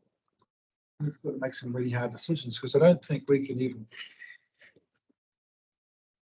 contemplate a rate rise of that amount with what our region and our country is facing at the moment. So we're working our way through, but not confident we're going to end up in the right place, as I don't want to see a huge rate increase. Okay. And that we're trying to make decisions work forward and not come back. Yeah. But at the end of the day, I know you've got a toll on what it's adding up as we go along, but gee, I can see a lot of increases. I don't see too many decreases in the rates going through. Yeah. Okay. If you look along the bottom, these recommendations do not change what we proposed in long-term plan consultation. So this is already sort of added into the, can I confirm? This is already added into the original 10.24. Okay. Chair, which now sits at 15.22%. Yeah, that's right. Okay. So I just want to pick up on a few points, but I guess the one is that at the moment we're sitting at 15.22. So if we adopt, and again, if we adopt everything else from 30 to 135, it doesn't change. It's not going to change. It's not going to change a cent, John. It's not going to change. So if we adopt everything that's coming up, it's not going to change. It's going to be 15.22. It's not going to go to 20%. Then we discuss the Amy's 1%, which takes it to 16.22. And I don't think any of the other councillors have suggested, or I haven't, nobody's commented to me that perhaps they're going to look at going through the do more option. So unless I see any favour for do more, then we're sitting at 15.22, possibly plus 1% more. So, you know, it's not going out of control. And I don't believe, if we look at the far north, Whangarei and Kaipara, 15, 17 and 19, that's what they've gone to consultation on. We're not out of sync with them, and not out of sync. And when you look, when you turn your rating paper over, your rates paper over, the dollar figure is tiny compared to their 15, 17 and 19. So, you know, and we know what our figure is. It's $60-something increase, I think, up on that 15%. But what I'm saying is it's not a huge amount. We talk percentages, but we've got to be realistic. We've got to compare regional council percentage to district council and dollar figures. The dollar figures are massively different. Well, what I'd like to do, I think we're getting off the track. Like, I'd really like to, like, that's conversation towards the end. Yeah, sure. Okay, I'd really like us to stay on these points because we're going to be discussing these each time we get to something hard. So do we have to take each one of these, Chair? Or can Well, we take the whole? no, Marty's asked for number 30 to be. No, we haven't finished it. That's right. He's got a mover and a seconder. All right. So we haven't voted it out yet. Oh, Tui? Oh, thank you. I appreciate the robust discussions. And I won't labour my point, but I believe that climate resilience is not the space that we need to be cutting corners on right now. And the points have been made that this has, you know, the number is included. So I would prefer to see the same rigour around cutting corners in other areas other than climate resilience and civil defence and emergency management. Kia ora. Okay, so we need to vote on Marty's. No, it's on, Not Marty's. it's not mine. No, I've. Oh, mine- But I'd like to I'll be speak. back to it. 30, sorry, I'm Yeah. getting confused I now. do want to speak. I want to get back on track. So what do you I want do to want to know? speak against it. In the same way, Rick has said, you know, the maths, this is steady as it goes, and we can add the 1% later. I'm saying try to bring it back by 1% so that the extra 1% that Amy and I would move it remains at that 15.22. So that's why one reason why I'm speaking against it and trying to eliminate those areas to try and start making those savings. But the other one is I don't want us not to have a climate policy advisor, but I believe that the costs can be fairly shared throughout the region, and that's why I moved my first motion. But leave it at that. Thank you. Okay, now, so we have to go back now to, are we going to take all these? Are we going to take 30 and get 30 resolved? I'm keen to move them. 30 is moved. You've got to move it, second of 30, you just Yeah. gotta move that, so I'll just do it. Okay, we have a mover and second. I'm going to go back. All in favour of moving? Yep. 30. 30? Sure, it's easy. Against? Yep. Carried. Okay, we'll go to, I've got a mover for 31 to 35. Can we go to 39? I'll second that. 39? Yep. Because that's just carrying on. So we have councillor Stolwick and councillor Crawl. Can I please speak against that, having encompassing the lot? I know you want to get underway, but I'd be happy to have 31, 32 because I like speaking against 33 for the same reason that I spoke against 30. Okay, so how do I deal with that? So can we just look, elected members have every right to deal with these separately, so if that's the request, do we have a mover and second for 31 and 32? I'm happy to move 31 and 32. Okay, do we have a seconder for moving 31 and 32? Yeah, happy to second it. All in favour? Aye. Aye. Against? Okay, so then we've got 31. Just on 31, 32, and councillor Robertson asked we deal with 33 separately. Okay, so we'll take 33 on its own. Do I have a mover? I'm happy to move it. Okay. Table. Seconder, if anybody? Yeah, I'll second. Okay, John, right, let's start. Amy. I'm going to listen because I'm not quite sure what Marty's going to say, and then I'll speak at the end. Thank you. I'll do the same. Well, Marty? Well, I should have moved my motion against it. For the same reason, we've got to have some sense of shared funding between the region. We've got the same climate with different variations throughout the country. So why don't we have the same shared resources that we have with our computer program and our other infrastructure? I'm not sure exactly what, but it's time to share that load with local government in New Zealand. Here we are talking about jumping out of it for $49,000 a year. Well, this is where we can start saving this sort of stuff by having a more shared service on those things that are actually exactly very similar throughout the country.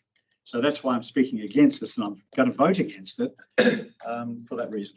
Okay, now we did sign up to the Carbon Zero program as a council. We should have probably brought that up then. I'm not saying it's not valid to bring it up now, but I'd like Louise to just as if I may respond to that, I'm not saying let's back out of the co-pumper. I'm saying how should we better fund this? And I think it's better funded as a shared service rather than having one person that maybe a three-quarter person and someone else having a three-quarter, someone else in all the regions there might be I think If Louisa everybody's separate, there might be needs to 5, respond. 10, a half, a dozen, whereas we might be able to cram that into a shared service. Louisa respond and how well, like you're asking. Yeah. You're asking how well we all communicate with council virtually. And Well, can this be a I shared service? wouldn't phrase it like that. But Okay. So we have to I share. think Louisa's heard what you. Sure, Chair. So we already collaborate across councils. We also collaborate across the Climate Adaptation, Aotearoa Climate Adaptation Network. So there is a lot of collaboration at the moment, but of course this is actually still a relatively new work area. We have as the chair said, we have committed to, the council committed to zero carbon targets. If we don't have this role, we won't meet those targets because we need resource to be able to drive the programs to get to those. So we, and part of those, some of those initiatives will be leveraging off other initiatives in other councils. So they do all talk regularly. But at the moment, there's no sort of initiative around shared services other than exchanges of information and initiatives and things like that. Yeah, we have shared services and other. Okay, Jack, you got a question? Yeah, I'd like to thank Marty for his description of a perfect world, but unfortunately we don't live in a perfect world, Marty. In my time in the climate change governance space, we had a huge amount of talking between the four councils, but you have to remember that in the last rates round, one of the district councils declined to fund any climate work at all, to rate for any of it. So how are they likely to be agreeing to some shared services when they can see us doing this work for them, especially since they're not going to rate at all? So, I mean, what you're talking about is a perfect world. Unfortunately, we don't live in that. And I'm very confident that our staff have exhausted every alternative. As I know that Amy has in the past in pulling together all four councils to act nicely, but we are where we are. So I can't support you. So to put in perspective too, we're adding another 5 full-time equivalents. Is that right, Louisa? So we're going from four, because this role already exists, Chair. Pardon? So this role already exists. It's Yeah, just okay. a fixed term. Yeah. So total of 9. We're going to have working on climate change issues with the Northland Regional Council. There is, and councillors would have seen further down a resolution, it's quite a ways down, for $60,000 for Te Uruka, and that is our shared service thing there, Councillor Robinson. So we do quite a bit together with our other regional councils, and we do look for all of those opportunities, but it's really difficult. Like so $60,000 only goes so far, so lots of that is around sharing of best practice or development of best practice, national advocacy, that kind of stuff. When it actually comes to each council actually being able to get the mahi done for that council, like meeting our own organisation zero carbon transitional goals, that shared service that sits at a national level doesn't have the capacity to provide that level of service for every regional council across the country. It can provide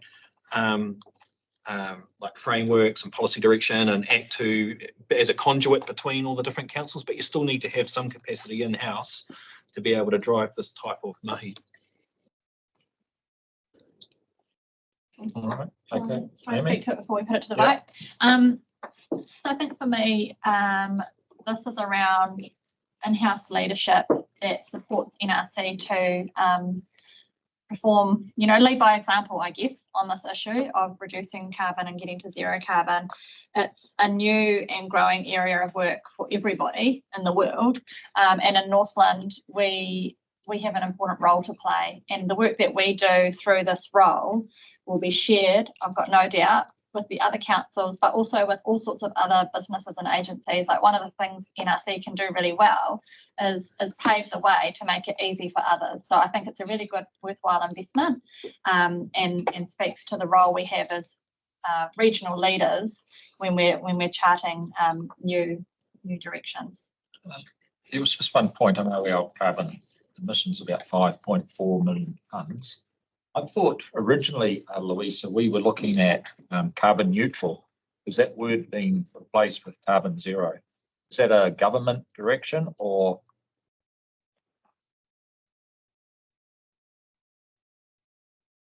I'm just throwing it out there. Carbon zero, the transition to carbon zero is the terminology that we used in our plan, in our transition plan. Okay. So Okay, I'm just questioning. I think zero is different to neutral. Yeah, definitely, definitely. So I think in our plan, in our targets, we got to neutral and then we moved to zero. So it's so How I think we've got achievable is targets zero? for both.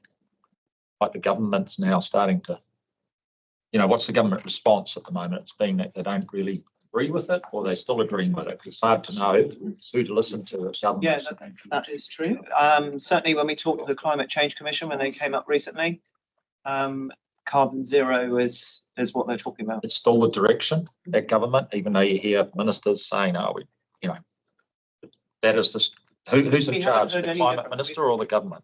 We've had there's been no policy direction that's come out. No, that's right. I'm just making sure we're still on the right track.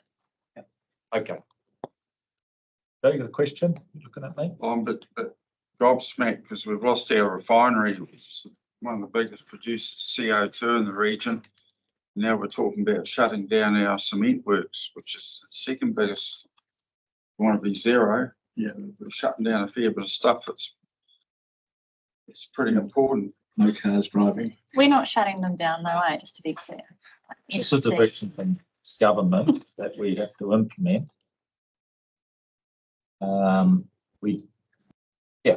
I don't know. Tui's got a hand up anyway.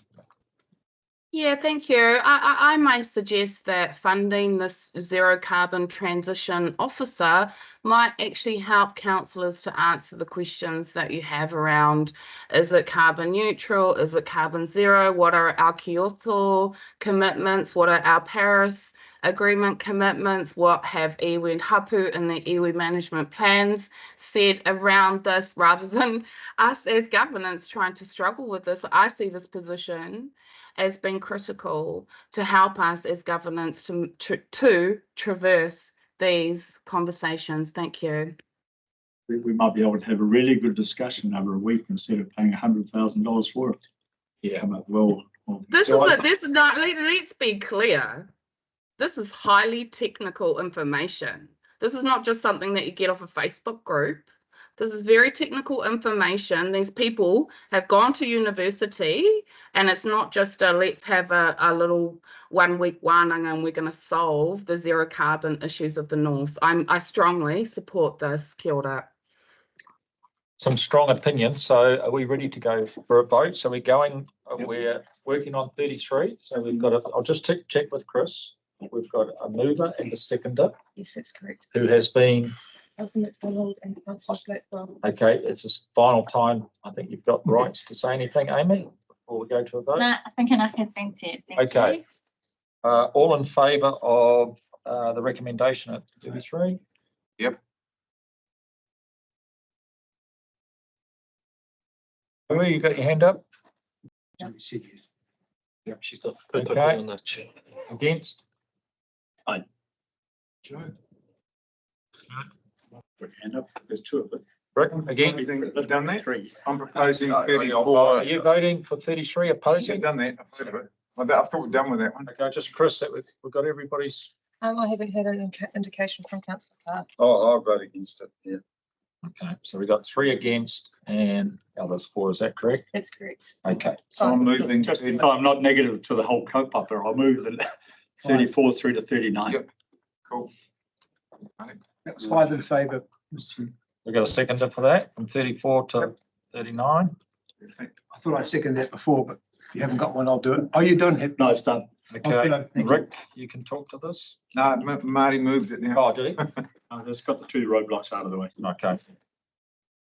Well, Marty, the floor is yours again. No, it's got the 2 roadblocks out of the way. I'm in favour of the process going forward, of just how best to fund it and where we can find savings, was why I spoke against the 2 previous. Okay. If we can just pause a second, we've just got Councillor Jones is back online and is just asking for confirmation of where we're at. Councillor Jones, we're just looking at resolution recommendation 34 to 39, which is page 40. Okay, who was the seconder? Oh, okay, Rick. I don't need to speak Do I to it. need to speak? Okay, all in favour? Aye. Against? All in favour? Perfect. Okay, we're up to number 40, climate change resilience. Do even more? Council does not support 3 more. I'll move that. Seconder? You know? Yeah, I'll second.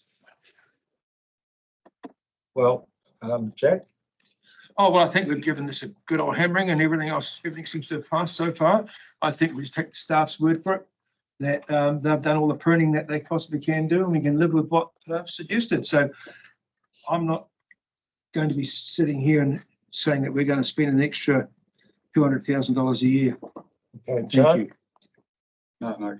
Okay, ready to vote? Can't see anybody else. All in favour? Aye. Don't support it? Can I move 41 and 422, please? Hold on, we've got a young girl here trying to type everything up, right? Just checking in on Tui and. Henry just did a thumbs up. Oh, thank you. Yeah. Have you got a date somewhere, Rick? No, just Okay, you just seem to be on a hurry machine. no problem with civil defence. Okay, and what are you waiting to get there? Emergency management. Okay, 41, 42. Do we have a mover and a second to take both together? I'll move. So, Rick, Have to second it. John. Okay, Rick. No, look, I'm just happy to have these in. They're previously funded externally. I'm very happy to have them. Just no brainer. We've got the new centre coming, so we need to move on with it. John, did you second it? Yeah, no, I'm happy with it. All in favour, say aye. Against? Move 43.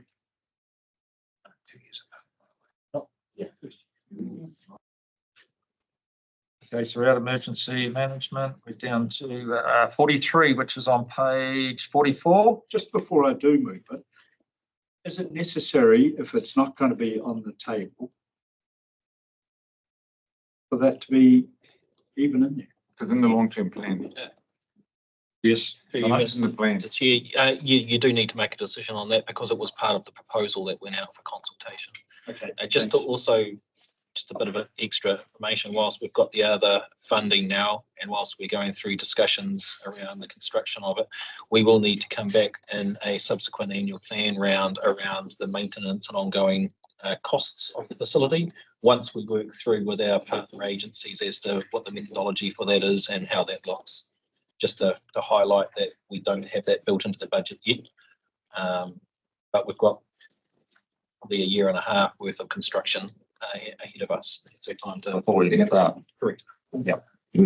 So if Councillor Robinson's moving that, well, Tui's willing to second it. Okay. Any discussion? Any other discussion? I think we're not. This is a win for Northland as far as I'm concerned. So all in favour? Aye. Aye. Against? Move 44 to 49. So flood risk management. Yeah. We have a seconder. I'll second it. Further, I stop at 49. Oh, good on you, John. John's the second. You're keeping out. Go through to 61. No, I want to talk about 50. Okay. Oh. Righto, Joe, you've got the floor. No, just as written. Reports are there. Okay, no comment. Who seconded it? John? It's just core work and a lot of people submitted on this and it's a real issue for rural Northland, so I support it. Thank you. Nobody online got any comments? Okay, all in favour? Aye. Against? So I'd like to move that 50 is received. Okay, we have we have a seconder for that. I'll second. Okay, can I speak to it? The guys actively involved in preparation of this exact work. In probably 2001, 2, Duffer Watson King, a whole lot of work there. NRC, I think, funded a third of it, government a third, FNDC a third.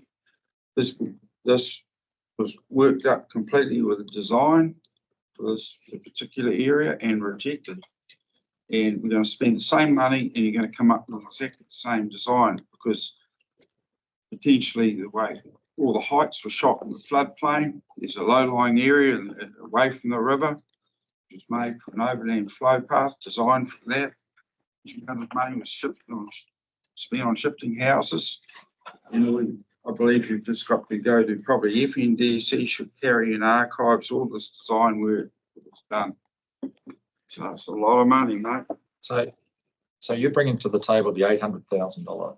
Yep. Upfront spend is a complete waste of money. No, I'm saying that this is the cost to fund investigation, design work into flood reduction works as proposed in the long-term plan. That there is not physical works. That work has been done. Okay. It's sitting on file. It's already done. You can, yeah, it's all based on physical surveys, a lot of work. All right. And you know, I was intimately involved, went out to consultation meetings and actually defended the consultant. They got full of a stick. And that's Michael Winch was the engineer. What year, John? About 201. So 20 years on. Oh, yeah. Jono's put his hand up. Yeah. Oh, kia ora, Chair. I'll put my hand up for Louisa for a second, but just also to flag and highlight that this is $800,000, $700,000 of which is funded by the Crown. So we've already got external funding for it, and only 100 of this is from NRC contribution.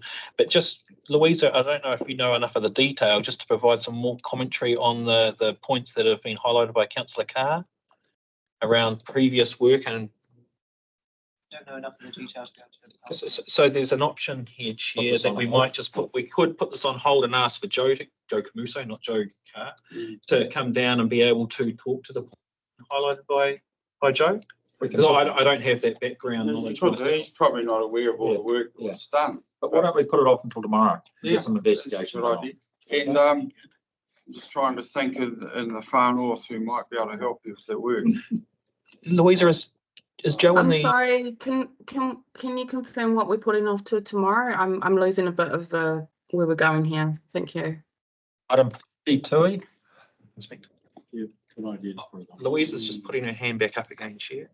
Yep. So through the chair, just to provide a little bit of reassurance to Councillor Carver. So of the total amount, 300K is for the design and investigation and community engagement, and 500K is for construction. So how we've much already for started that. construction? 500K is for construction. Yeah, it's still a lot of money to redesign something that's been. If you like some more verification on cost, we can always come back. You know, we're back here tomorrow. Yeah, I think I'm just trying to think who'd be able to put the file up in the far north. Probably Stuart Bevan might know where to go. So, Chair, we can do a little bit more work and look at this. Yep. And we can make sure we come back to this one tomorrow. Okay. Put it back on the agenda for tomorrow. Fully designed work. Yep. Shop level. Pretty done. What we need to do was. Okay. Is that enough time, Louisa, to get it by maybe lunchtime tomorrow? The latest? So if I can get Joe Camuso here, he'll have all the detail. It's just whether or not he's actually here. So I'm just You need some guidance from Joe Carr about where to find the information. It sounds like you got a lot of information there, Joe. That I wouldn't know. Let's go to Joe Camuso first. Okay. And, yeah. Okay, I'll put it on hold. We're going to 51, Tui.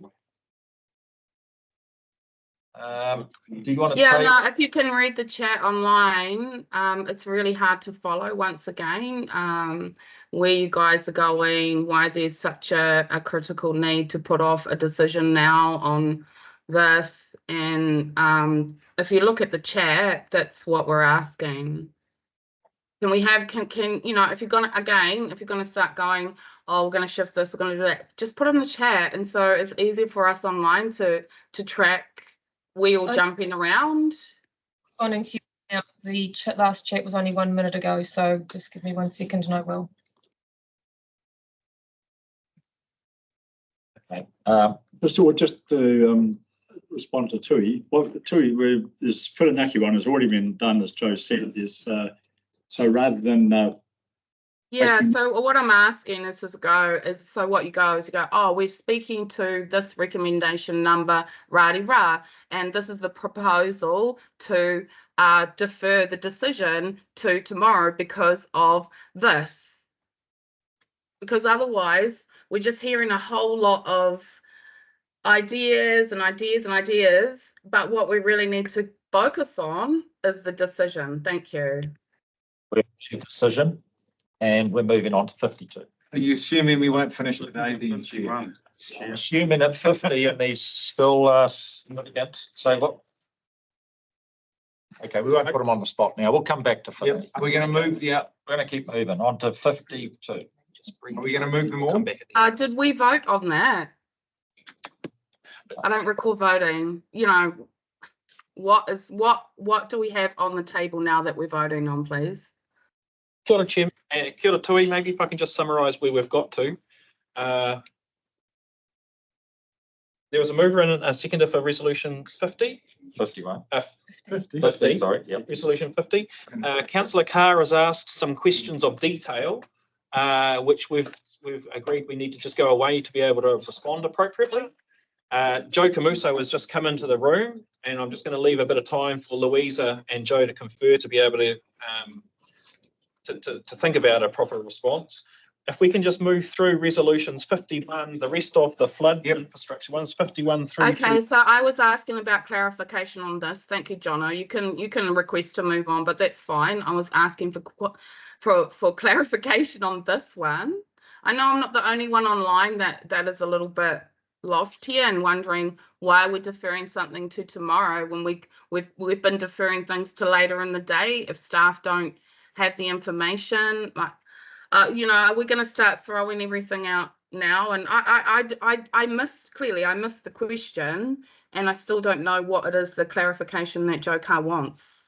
Okay, so Joe Carr will say, in approximately 2001, I was actively involved with consultancy, Buffer Watson King, and an engineer called Michael Winch, who actually did the design work that's described in 50. All right. Work's been done. The actual potential for options there is very limited. Okay. And what I've said was we should find in the archives this engineer was surveyed with surveys and actual design work and not replicate it, because it's $100,000 of NRC's money plus public money. Now, we're trying to think who to go for, but I think I saw in this council's submissions, or was either the Far North District Council submission this year, a submission by Michael Winch. So Michael Winch, the engineer, is in the region. They should be contacted and find out from Michael Winch where that design work lays. And we've got all our LiDAR we can interrogate his design with, and might save a lot of money. Okay, so we have Joe Camuso in the room. Joe, would you like to stand up and respond? Yeah, sure. Yeah, so thanks, Joe. We do have that report sits on my desk. Oh, great. Yeah. No, before we went out there, we looked at it. We also have LiDAR now. We have the flood mapping, and the someone had the smarts to pick up some flood levels during the 1999 event. Yeah. So all of that data, when we look at it, we have a 10, 50, and 100-year flood that are on top of each other. And when you look at that, that means the whole valley is full of water. In 1999, there was one house that was relocated, and that's really the only house that's safe there today. So long term, I think, and the whānau in the area are looking long term, 50, 100 years to find an area to relocate. So there's no solution to protect the. So can I respond? Yes. Yeah. I'll wait for you to. Yeah. Look, a huge amount of money was shifted on lifting buildings up because the locals didn't want to relocate. So a whole lot of money was spent, and the community rejected that plan that you've got on your desk. They rejected it, and they wanted the money spent volumetrically increasing the capacity of the river, which they did, and it hasn't worked. So that's where it sits. So I'm not arguing about revisiting it. I was just saying, hey, all this work's been done. And, I would agree with that, Joe, because we've been out there, first who we had was early January, just after the break. We've been out there 4 times, maybe 5 times, I'm not sure. But I think the attitude has changed, certainly 10 years ago. There's a few that still want to widen the river, try to make the channel capacity, but it's a minority out of the 30 or 40 that show up to those fees. There's some long-term thinking in that catchment. Okay, we've got Jono. Oh, have you finished up? Oh, yeah. okay, Jono, you got a Kia ora, Chair. Just a comment that if we want to secure the government funding, the 700k, the 100k is our co-funding contribution that we need to be able to put on the table. I wonder whether we've got a number of these different co-funded projects that are here, and whether we provide some more detail around what implementation looks like, which is, I think, a bit of the point that you're raising, Joe, of how much money is spent where, and that we are able to report that through the infrastructure committee, which is one of its in its terms of references to have oversight of our different schemes here. So we could bring some information back through that committee as to where the money is being spent and what the process is moving forward. That allows you to have that opportunity, Joe, to dig into the detail around how much is spent on design versus design that's already been done. Yeah, no, true. And you notice I'm not speaking against the project. No, you just need to make sure the money that really. Yeah, it's just not wasting. You're confusing 100, but he's saying you need to put 100 in to get 7. Are you comfortable with Yeah. that? Kia ora, I'm willing to move the motion. We actually already have Yeah, we had a seconder in terms of Councillor Carr and Councillor Robinson. Okay. I'm happy to support the motion then. That was just a motion to receive. No, Yeah, you have changed it? Have I? Okay. We haven't changed anything, so we're going to do a vote on it. Yep. All in favour of 30. against? Marty, you're against it. Okay. Now we're on to, can we take 51 to 60? Do we have a seconder for that? Yeah, I'll see. You know, 61 is the last one there, Councillor. Yeah, that's, I just thought that was might be a bit more trickier, that Good one. point. Well, you can keep 61 out. I'm quite happy to inform you what's going on Okay, there. put 60, you'll leave 61 out? Well, there is no real issue. No, If you want 61 to talk about it. Include 61. Okay. I agree. Okay. Rick, No, you don't got no conversation? no conversation. Jack? No, it's all been, we've all been pre-notified of all of this. Yep. So no other conversation?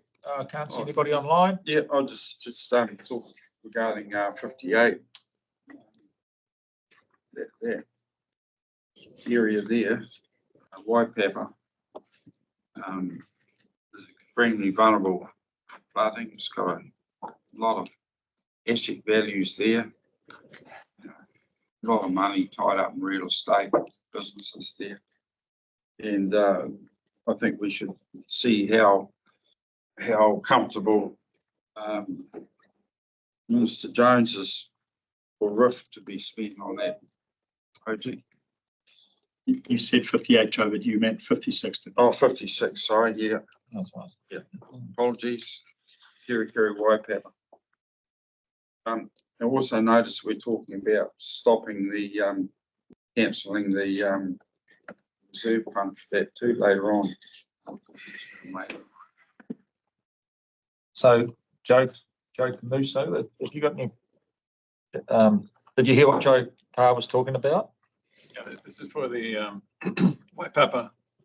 Yeah, Detention dam. that's correct. Yeah, so I think it's in, I haven't looked at it recently, but maybe year 3 or 26, 27. 26, 27. Yeah, next year. Hold on.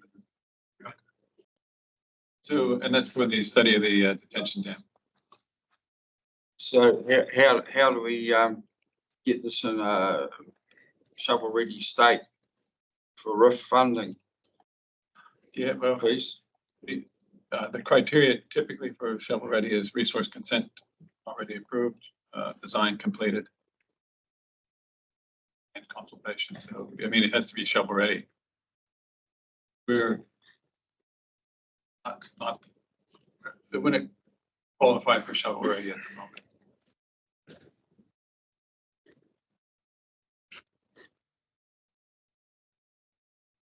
Okay, questions answered. Any, what Joe's about any of these river projects that we're taking all together? Any other questions? Okay, all in favour of proceeding, of moving this? Against? Okay, passed.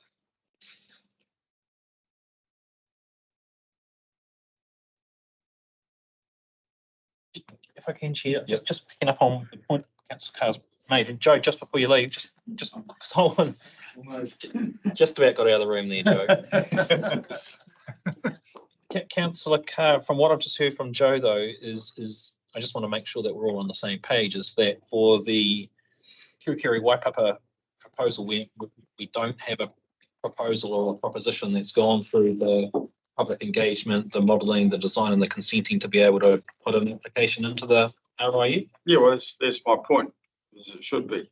And we've got the righty, I don't know what phase you call that investigation, the dual heat and storage dam. That was right up to the stage of doing geotechs.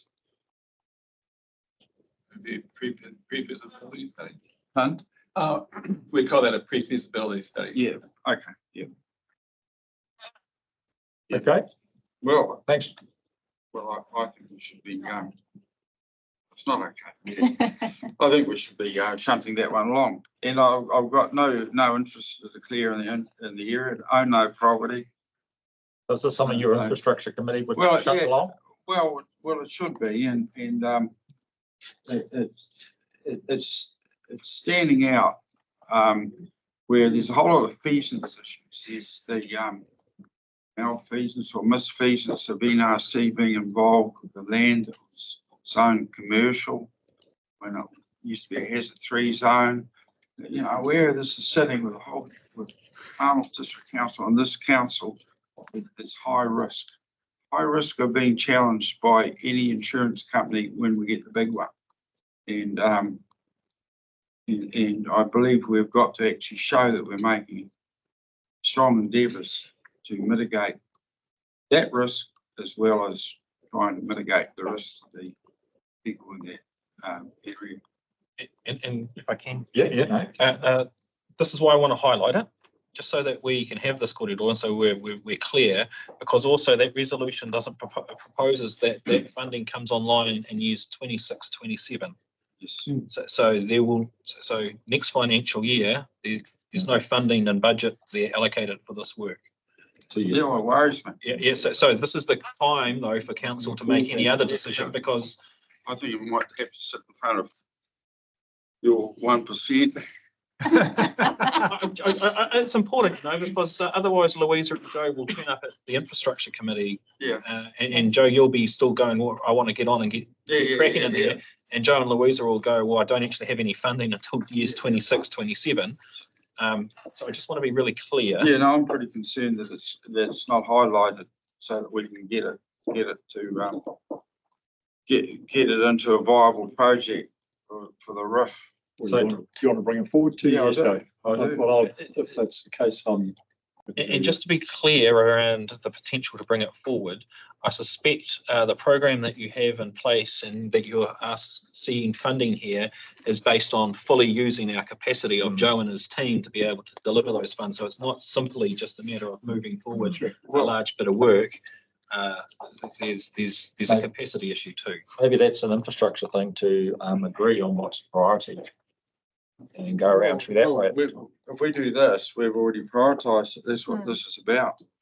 So we're sitting in there, and it's pretty important. Well, we're going to do something. Let's do something. If not, we'll move on. Oh, I'd like to move that we get this cracking off 2025. It's just a point of clarification, Mr. Chairman. Do we actually need to secure this funding here in 56, is it? Before we can even make an approach under RIF, you haven't had that constraint with some of the other projects we've been thinking of putting up. For it to be shovel ready, you would need to do this work. Oh, okay. You know, you need to be able to have this type of work done so that you know what you're building. You've gone and done all your detailed work, and it's actually in a shovel ready state. Yeah. Yeah, I believe that the minister would support this too. Because it has been discussed. I've been at meetings where it's been. Okay, have we got any resolutions? Or- Well, yeah, I'd like to see the start date amended to 2025. So is this an amendment to the resolution? Yeah. You're actually gonna have to revisit because you've carried those resolutions. We've done all those. Yeah. So, sorry, Chris, you'll have to guide us on this. So at the moment, we have carried resolutions 51 to 61. Councillor Carr is making reference to to resolution 56. If we are going to alter that, it goes back to the original conversation that we had earlier about 75% of them is to six to support that. So it's moving the money a year forward. It's moving the 130,000 to 24, 25.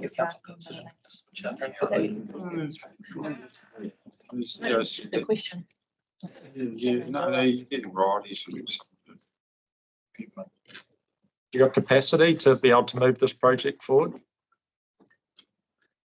Chair, I've just had a quick short talk to Louisa and Joe, and if you did move it through to 25, 26 as Councillor Carr is proposing, then there'd be a corridor with council, probably through the infrastructure committee, and then maybe with recommendations to council around prioritisation of all of your projects. And based on that discussion, you might put some of the funding that you're collecting into a reserve because you'll have to delay something else. But the money then sits in a reserve, then you've already provided a resolution here for it. It just means that it's done. You know, something has to juggle around. We can't do it here in deliberations. That's on the fly. That's not possible. Yeah. But we can come back to the infrastructure committee to be able to discuss around relative priorities and sequencing of work. I appreciate that. Okay. Yeah. So we leave it as it is and then take it to. No. Okay. 2025. So do we need to finish the resolution that was already on the table? 6 people. So if Councillor Carr is wanting to make that amendment to resolution 56 to change that to start in 2025, 2026, we'll need a seconder and we need at least 6 members. Well, does it depend if Peter Lucas is on? Do we need 7 then? Is he on? Oh, my apologies. We need 7, don't we? It's not- Not there, Rick. He was, wasn't he? Wasn't Yes, 75%? He's there. 75%. Not showing up on screen there. Mr. Chairman, I support Joe's amendment Yeah, I'm happy to. because I suspect that this will be, will be prioritised by the new minister. I think that I can sniff the. Well, we need 75%. So do we just go around the room? All right, so again, we just put the motion and we just need 7 councillors in favour for that amendment to be made. Okay, read the motion out. So the council supports the provision of capital spend of $130,000 in 2025-26. And I'm assuming the rest would follow. It's got to be 24, 25. No, 25, 26 next year. Yeah, so 27. Not this coming year, we added on to that. So Joe, you've said 25, 26 years, so that's not next financial year, it's the following financial year? You want 24, 25 then? I heard, thank you. Couple of For this year. Oh, hold on, Joe. The following year, after this year ends. 24%. Yeah. Louisa, please. No, 24, 25. Mm. We will risk some of the funding that we've got from our Crown Infrastructure Partnership because we just won't simply be able to deliver because we are flat out on those projects which have to be delivered by the end of July 25. By July 25. So that's part of the reason why there's the sequencing of all the infrastructure projects. So it would be more because we would have to get another resource in to actually do all that work. So 25, 26. Practically, Louisa, this is going to put a lot of pressure on by moving this. Yes. Yes. Well, 25, 26 isn't quite so much pressure, obviously. So what because we need practicality on whether that. So what I've heard from Louisa is if you move it to 24, 25, which is 1 July this year. Yeah. That's going to put at risk, significant risk, our ability to deliver on those other projects that we've already got central government funding to deliver, and that we're committed to delivering by the end of next financial year. So 30 June 25, 2025. If you bring it forward, Joe, to 25, 26, then yes, we can have a conversation with the infrastructure committee, but it means there's a year that sits there of us not doing anything. Because the phase it's in now is a phase that's 100% contracted out. You know, you'd be getting, you would not be doing the field work yourself. You'd be getting Riley's probably who did that pre-feasibility study to do the work. Is it practical if we shifted it forward 1 year?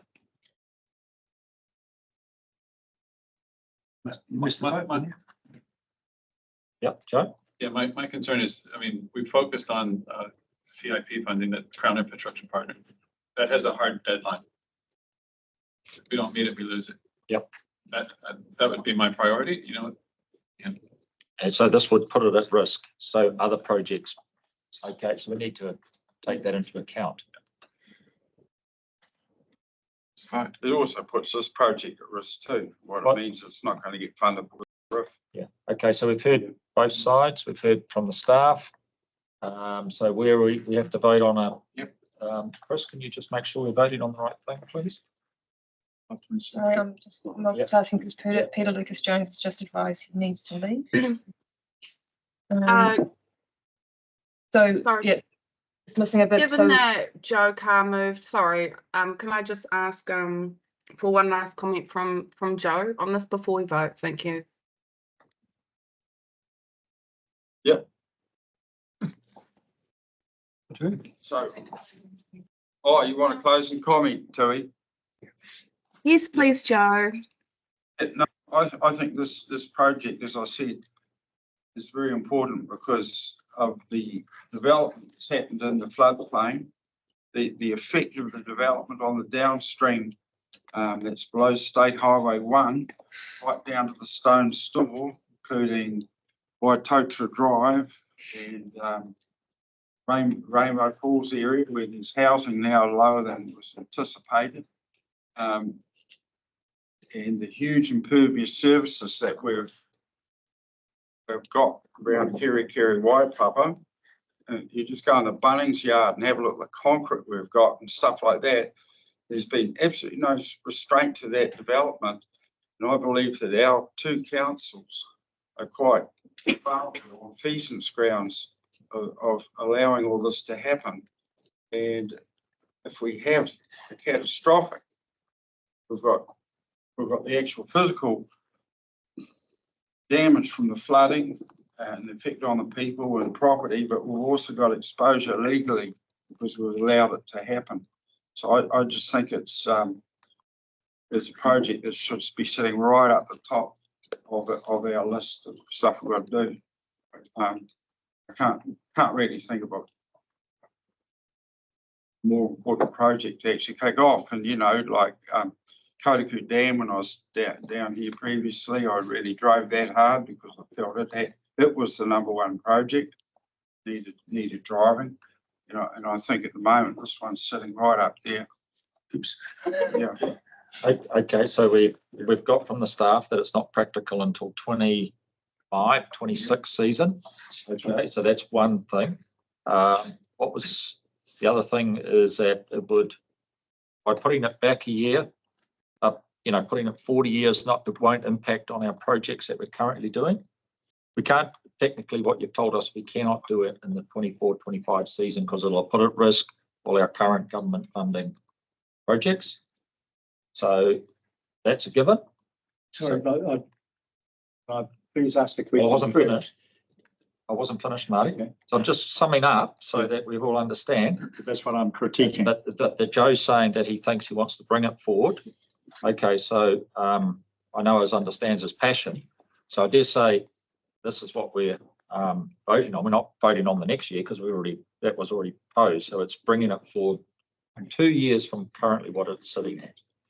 I understand from what Louisa said that we're incapable of doing it in-house, but it could be done externally. We don't actually have to do it in-house to do this, the preliminary work in the 24-25 season. So it could go ahead. Am I right or wrong? Through the chair? Yeah. You still need somebody to manage it. You still need somebody to manage the contract, to write the contracts, to monitor them, to do all of that work. That still needs resource. because of the other projects that we've got, we simply don't